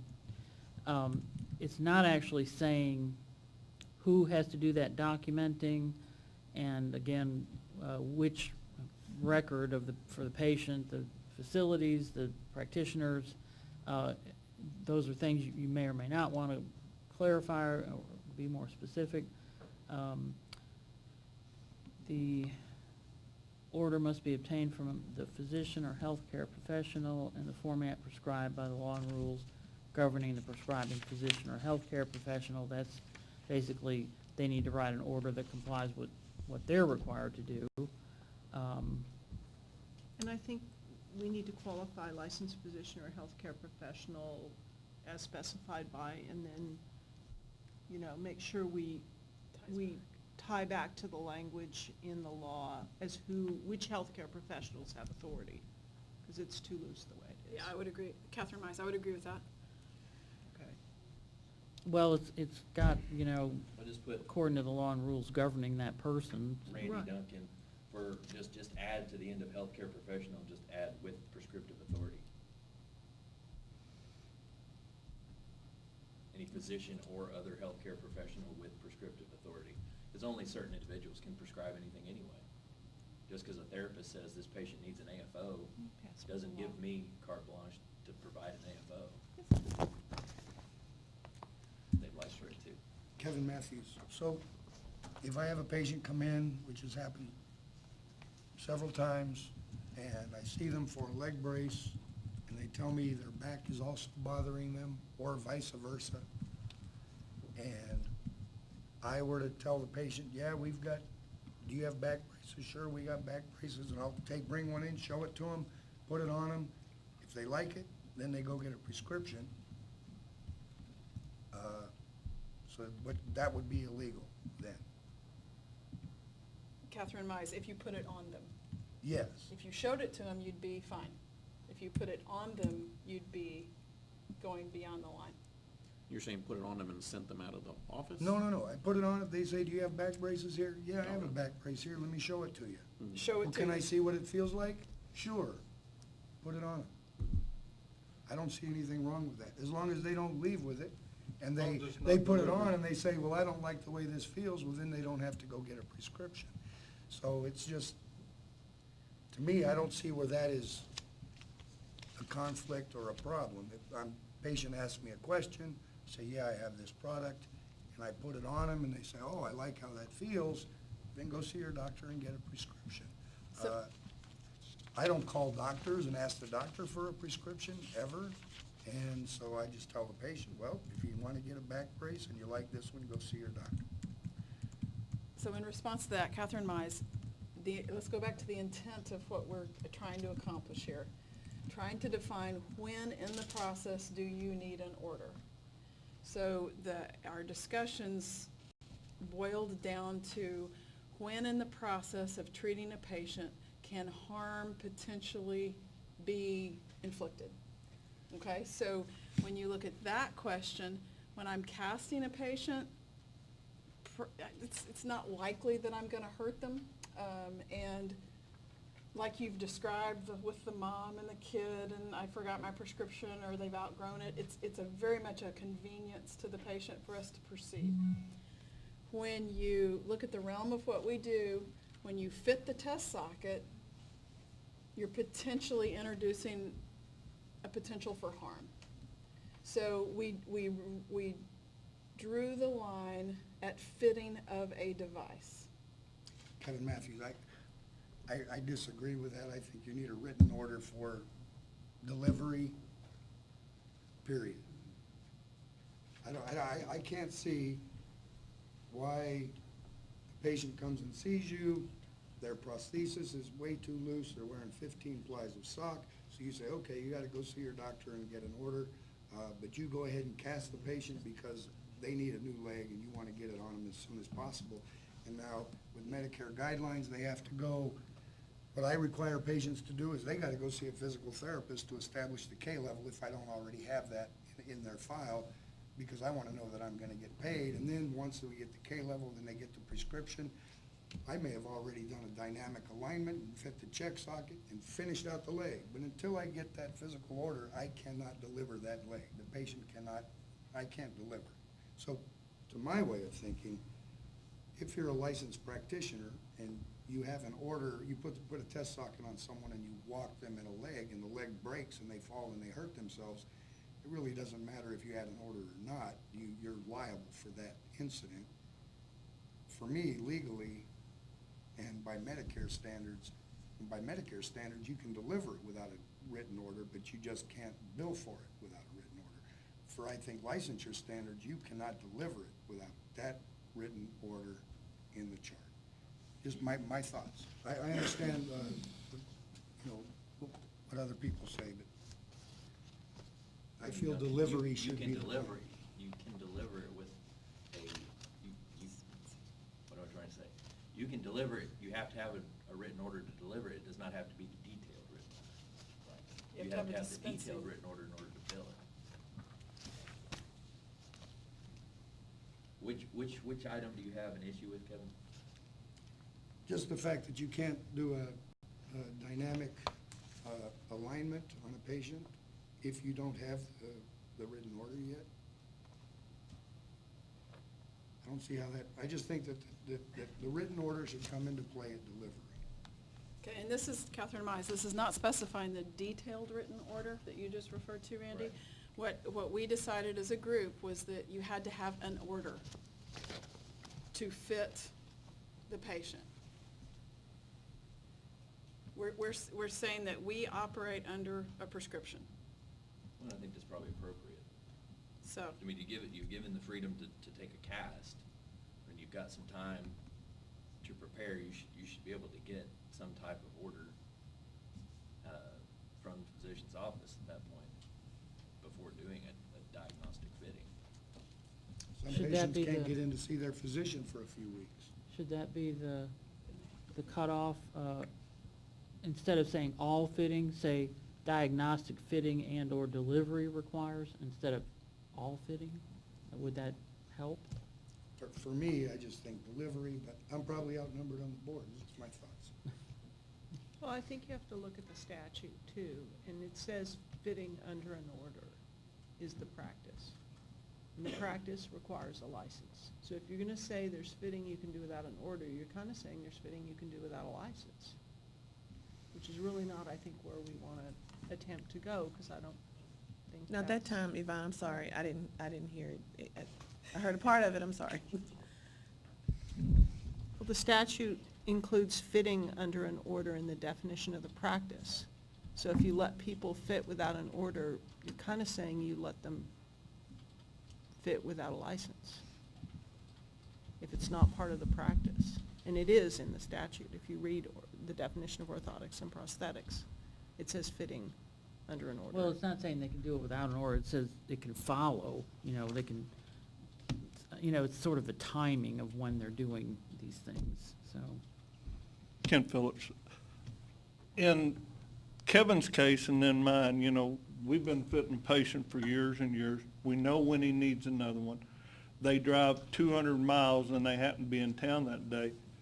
I think we'll all cast it, whether we have an order or not, but we won't do any work. I won't do any work until I get the paperwork. I don't have a problem with that. Is that a problem then? Well, if I have a patient come into my office and say, you know, I have a back injury, can I talk to someone about a back brace? And I say, sure, put him in a room. Then I go in the room and he says, yeah, I have a herniated disc and it's just been acting up lately. It's giving me a hard time. Do you guys have back braces here? Yeah. Can I see them? Sure. Can I try it on? No? Or yes? Why couldn't I put the brace on them, tighten it up, and they say, wow, that's awesome. I think as long as you don't deliver it. Right. But what they're saying is right here, that would be illegal. If I were to do that, that would be, that's a diagnostic fit. Well, I think you're protected under, sorry, Randy Duncan. What you're talking about is an over-the-counter device, an off-the-shelf. Correct. Which they could get at Academy, so I think you're probably protected there. Not a. Well, not a spinal brace, but Right. they could get it online.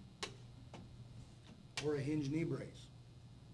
You know, my knee's been bothering me. Do you guys have knee braces here? Sure. What kind of problem do you have? I have a medial meniscus tear. Okay, so you probably need a hinge or not, whatever. And you try it on them, and they walk around in it. They say, that feels great. Well, we can't do anything without a prescription. I mean, this has happened to me, you know, 2 or 3 times a year. So it's not, doesn't happen that often, but it does happen. People walk in off the street. Oh, my mom's over at the dentist and I saw your sign here. Randy Duncan, I get what you're saying, and I feel where you're coming from, but we're trying to think of the profession as a whole. And I think it's probably a responsible practice before putting anything on an individual to have an order of some kind from a physician, because you don't know what their underlying condition may be. Something as simple as putting on an LSO with a heavy amount of compression could exacerbate a condition that you don't know about. I don't want that kind of liability. I'm not afraid of taking that liability. But, so it sounds like I'm outnumbered here, so should we just kind of go down the line and see and just? But Randy, Ken Phillips, where do we draw that line? Do we leave this man that's educated and that's got years and years of practice to make that decision, or do we make his decision for him? Which man? A man like Kevin with all this experience. Catherine Mize, what about the graduate that just got licensed yesterday? So we work under an order. So let's work under an order. Let's do what's reasonable in the care of our patients and expediently try to take care of them, but let's work under an order. And you affect the patient when you fit the patient. Miguel Mojica, I kind of agree with that, especially since Kevin is saying he does this 2 or 3 times, I think, out of the year. So it's not So we're not affecting a big group. Like Randy said, I completely sympathize with what you're dealing with. But looking at it as a whole, I think working under order is the safest kind of approach to take. And if we're just thinking 2 or 3, I'm like, okay, if that's the amount, then I don't think we're affecting that much or causing that much of a problem for practitioners. In your case, how many cases would you say that you run into where you feel the dire need to put something on someone without that order? I wouldn't. I mean, period. You wouldn't? No, I would not. Yeah, see, I'm the same way. I would not would, do you know, that. I would take a cast, but Yeah. that's as far as I'd go. I'd save me a trip. And that's exactly the way I practice, is that I'll take an impression or measurement just to save the trip from going back out, Right. 3 or 4 But hours out. that's as far as I'd go. But that's as far as I'd go, so. Fair enough.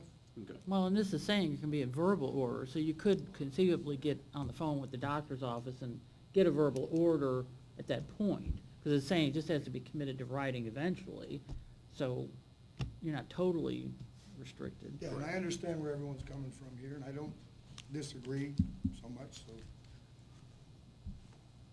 leave it as it is.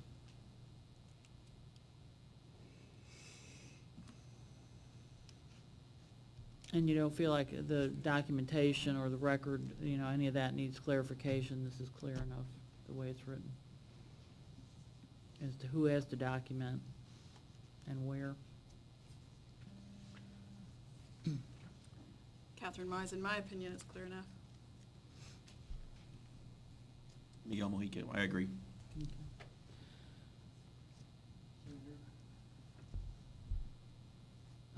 So the next one is the practitioner shall obtain a new order before providing a new orthosis or prosthesis to an established patient.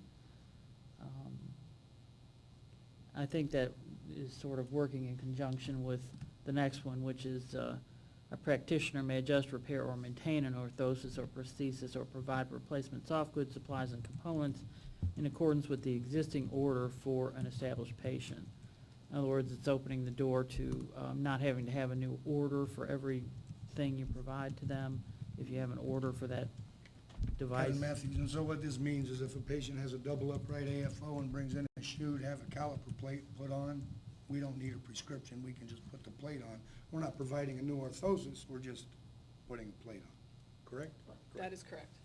I agree. Another, Catherine Mize, another scenario might be the patient walks in and his prosthetic foot is broken, and, or God forbid, they call you on Saturday, and you can do something, you happen to have a foot, you can replace it or whatever and get them back on their feet, you can do it, because it's in accordance with the existing order that you have. So, take care of them quickly. And that call usually goes something like this: well, my foot broke, and I put some baling wire on it, and, Well, duct tape. I don't have purple duct tape, I guess it's okay, but, Mr. Duncan, you've missed your calling.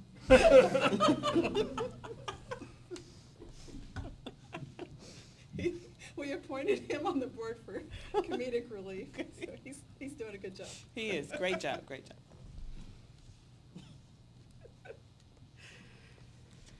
I had asked Yvonne about, what about if the patient moves to another part of Texas and wants to go get some supplies, but they don't have a new O&P, they don't have a new order? Could they show a copy of the order from, you know, they already have and get supplies? And you said no, they'd have to go get a new order because they wouldn't be an established patient, you know. Right. So Kevin Matthews, if a patient from another town comes in and wants a couple prosthetic socks, we couldn't sell that over the counter? That's the consumables, and Yes, we that can we sell can. consumable, correct? Or even a gel liner. That's a As long as it's consumable. consumable. We don't have to have an order. We don't for need an cons- order for that. But if you're gonna replace a foot, sure. What is that based on? What? Consumable, the word consumable. Socks, Wear out. anything where, There's a routine replacement. yeah, You can go online and order prosthetic socks. Right, but where is that stated in our rules? I have no idea. I mean, that's just the way it's always been. But I don't think it's in our, I mean, correct me if I'm wrong. I don't think it's in our rules.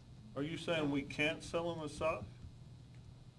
Sure you Go can. to the definition. Is it a prescription device? No, shouldn't be. You shouldn't have to have a prescription for a sock or a liner. I don't Which know. section is in question? Sorry, Mary Winston. Which The number one are that was we? just raised, We're talking about C4 on page 28. Okay, C4. So, a practitioner may adjust, repair, or maintain an orthosis or prosthesis or provide replacement of soft goods. What's a soft good? Sleeves, liners. It's a, Catherine Mize, it's a sock or a gel sleeve So. that you the- apply to your leg before you slip it into the prosthesis. It Yes. does determine whether it works or not. Yes, so when Mr. Phillips says a consumable, is that really a soft good? Is the rule calling it a soft good? In my term, that it is. Well, my point in asking you this is that's a perception that you have. Yes. And it's a practice that you do. I don't think it is supported in the rules in writing. So let me just very briefly, I don't get cash pay patients that that we're not gonna file insurance with, 9.5 out of 10 times. So when I've got somebody from out of town, I'm gonna get an order for the sock or the gel liner because I'm gonna file it to their insurance and I have to have an order to file it. So in that situation, I'm getting an order Yeah, this is help. because the state of Texas requires me to have an order to treat, and I don't differentiate that, but I'm also getting the order because I want to get paid. So I don't sell stuff over the counter.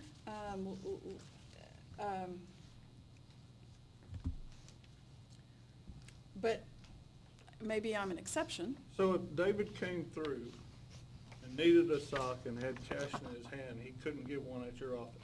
I would call his doc and say, I need a quick prescription. And according to C4, it says for an established patient, an existing. Right, and Yeah. this is written, your Yeah. existing patient, so you fit a leg 2 years ago. Yeah, you're all right. And in this case, I'm saying you're okay because, yeah, you hold the original order and you're not stepping out. But you get somebody that you've never seen before and you don't have any record with and you don't have a chart on, establish a chart and get an order, even if it's verbal to start out with. So what if a patient has a AFO, the chafe breaks off, they're from Oklahoma, and they want a chafe put back on their AFO? I don't know if that AFO was properly prescribed or properly dispensed. Am I breaking a rule by putting a chafe on there, which I do all the time? Or if someone comes in with custom foot orthotics that they've had for 15 years and the top cover's worn out and they want the top cover replaced, that's a cash pay item, I do it. I don't make them get a prescription to recover their foot orthotics they got elsewhere. I might be in violation of the law, but I don't think so. To me, that's common sense that you can recover someone's foot orthotics they've worn for 15 years, or you can replace a chafe, or you can replace a strap, or you can replace a pad. This is where this stuff gets so Yeah, complicated, and, because you know- nobody's gonna file a complaint against you for that. So it's not gonna be questioned. But I'd like to know if I'm doing something wrong. Should I not sell him that sock? Which I always have, but I want to know if it's right or wrong. To me, I feel like we're trying to make rules that are really broad in scope, but your focus is here, but the actual rule applies in a much bigger way than what you intended. You're focused on a particular patient and a particular issue, but when you put it as a rule, it has broad impact. Now, Mary Winston, TDLR, question, because we've spent a lot of time, which I think has been good time, discussing this. Do you think this needs to go back for further discussion in the work group? Because now that it's come before the full board, we have more questions and maybe a path that the work group could follow of questions. Just thoughts. Yeah, I think that's a great idea. You know, I would say on this particular, this is Miguel Mojica, on this particular, the number 4, I think, is where we're stuck now. Is that correct? Correct. Yeah. So that, in that one, in that case, I think we're opening up another situation that's broader that, yeah, I think a work group probably needs to work on that and maybe reword this or rethink it. Or maybe. That particular. Right, just- Catherine and I, maybe number 4 in and of itself is okay, but what we're really talking about is a situation outside of that. It's not an established patient. Correct. That's So where how- I'm saying it's not quite, I mean, this particular situation I think is fine. Right. But now we're looking at something at a broader scope. So to how do we say address it? a patient walking in, what do we do with that individual? Because if I'm understanding things correctly too, we're supposed to make the prosthesis or those is safe for that patient that walks into the office. Right. So we can't send them back out of the office without the orthosis or prosthesis being safe. So, Well, that's what duct tape is for. Purple. so that's, so yes, let's. Rub it off. Let's, so Catherine, are you proposing we leave this as is and then bring up a topic to be discussed by a work group regarding? Yes. Okay. So are we comfortable with leaving 4 as is? Or do we want to pull that out? Kevin Matthews, I just think we need to be able to make adjustments or repairs to someone's existing device, even if we didn't see that patient, if we're not changing the structural integrity in any significant way. If a patient's chafe breaks on their AFO and they're in San Antonio on vacation, I want to fix it so they can continue to go out and have fun and not. And I agree with that. So Yeah. you're right. I just think we need to, Okay, we need to tweak some words around that. perfect. Thank you, Mary. More work to do, I know you love it. Well, in Randy Duncan, in those scenarios, you could also just call their active practitioner and probably get a copy of their existing prescription pretty easily.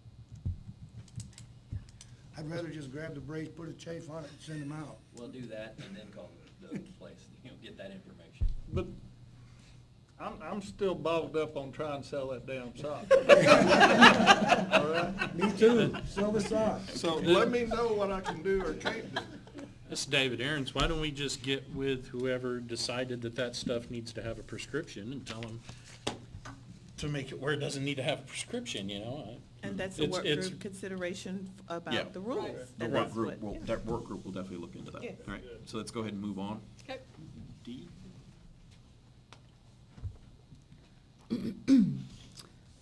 Okay, the next section is requirement for practice setting of licensees. And, David, Mike, are we going much longer? I'm gonna need to take a little break. We're Yes. almost done. It's the last page, Okay, this is the last page, okay. isn't it? The changes. Looks like it. Yep.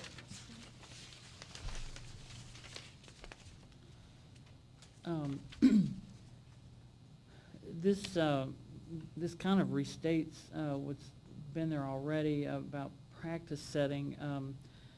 The practitioner can only practice in facilities accredited under the Act unless they're an exempt practice. The facility doesn't have to be accredited. And then in 2 is where it adds some things, 2 and 3. Persons licensed or registered under this title may provide orthotic or prosthetic care to an established patient of an accredited facility in the patient's private residence. And 3, the scope of practice in a facility accredited in accordance with the Act includes off-site practice by individual licensees and registrants as appropriate and commensurate with the medical or physical limitations or disabilities of the patient. And that had come up in your previous discussions about, you know, if somebody drives up and they're in the parking lot, can you go out there and help them because they can't get out of their car? And if they need you to come to their home. And so this opens it up to that, but you'd still have to be working out of an accredited facility. Would there be, Kevin Matthews, would there be a way to say that a licensed individual must either work out of an exempt facility and be an employment of that, an employee of that facility, or work out of an accredited facility? In other words, so someone can't just work out of hospitals. To me, I brought this up before with David O'Vera, with this same particular situation. And David said he's practicing in a hospital, they're exempt, no violation. So there is a gray area there, because the last executive director said there wasn't an issue with this guy doing this. So is there a way in the rules that we can say that they're only exempt in those facilities if they're employees or contracted by, well, no, he is contracted by these facilities. Randy Duncan, I think in that scenario, the provision of the service is okay per law, but he's working for somebody, and it's getting billed by somebody. If that's a DME company or whatever that's billing for it in the state of Texas, then they have established on record that they are providing orthotic and prosthetic services, and if they're not appropriately accredited by the state, then they're in violation. So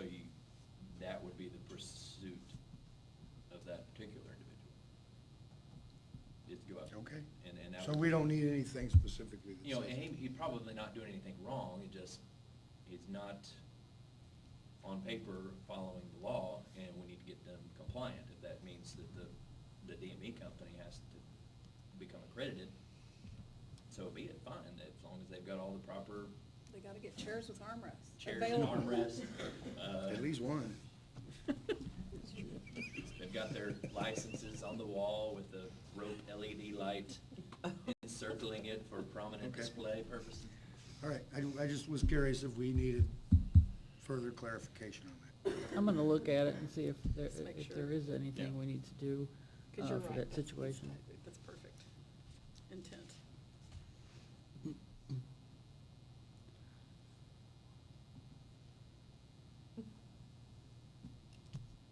And the last section,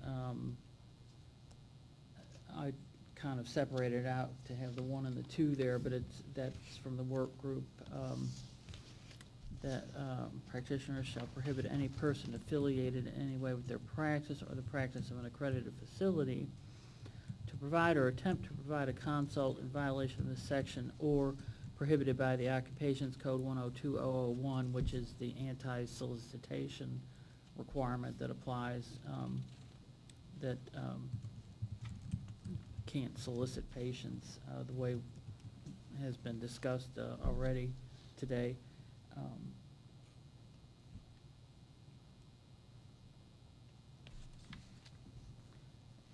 One of the goals of this, adding this section was to try to limit the solicitation of patients in hospitals by people who just come in off the street and solicit. And there are problems with trying to control what people do, especially when they're people that we aren't regulating, who aren't licensed or registered under the Act. So this is trying to put some limits.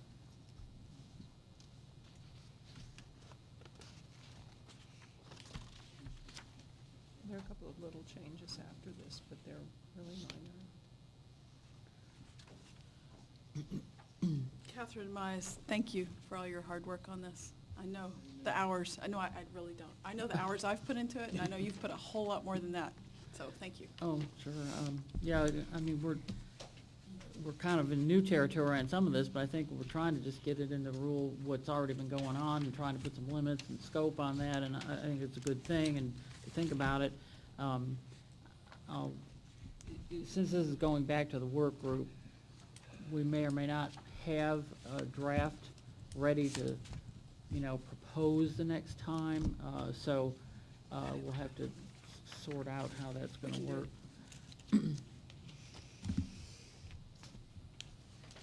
So thank y'all very much. Yeah, the last change was on 30, and that's just removing a section that's gone out of the Act. I think- Oh, and, well, on page 33, changing the prescription to an order in number 23, and it would also need to be in number 24, just changing that term from prescription to order.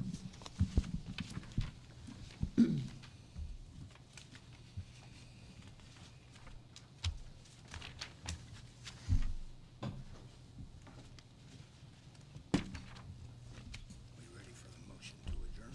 We're getting real close. Okay. Any other questions in this section? I don't Thank- have any. Thank y'all very much. Next item on the agenda is gonna be recommendation for agenda item for the next board meeting. Anybody have any suggestions right now? They can also be added later. Any you can think of now? You probably want to have a discussion item for the rules again, because Okay. they'll be coming back for sure. Might want to include, to vote to recommend to go to proposal if we can be at that point, Okay. you know.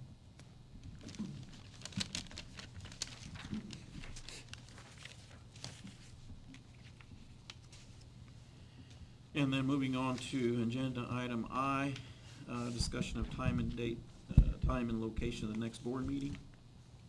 Mr. Chairman, board members, we're looking at meeting the week of February 14th. I know you like to meet on Fridays. That would be February 16th. 7 or months. possibly the week before, February 9th. Both open.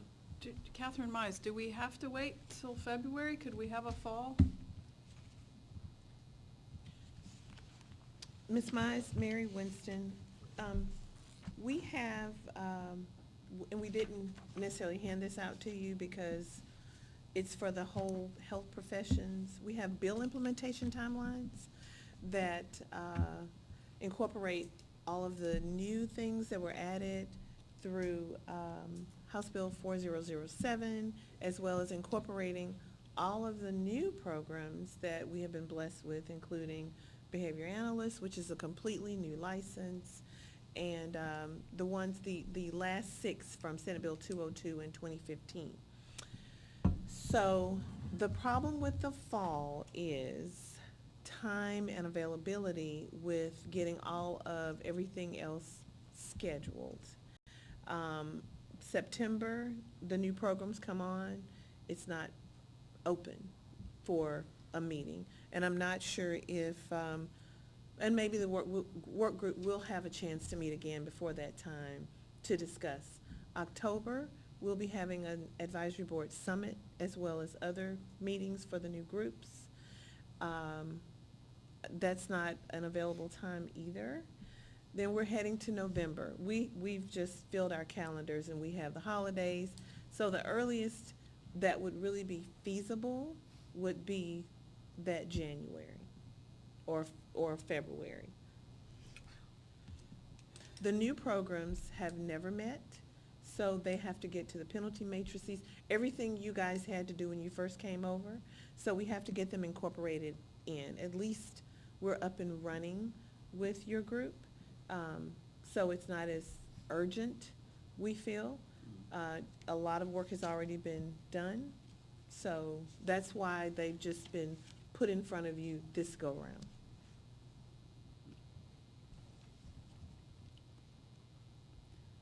Okay, so what was the date proposed? I'm sorry. February 16th. I just hate to see these rules go this long.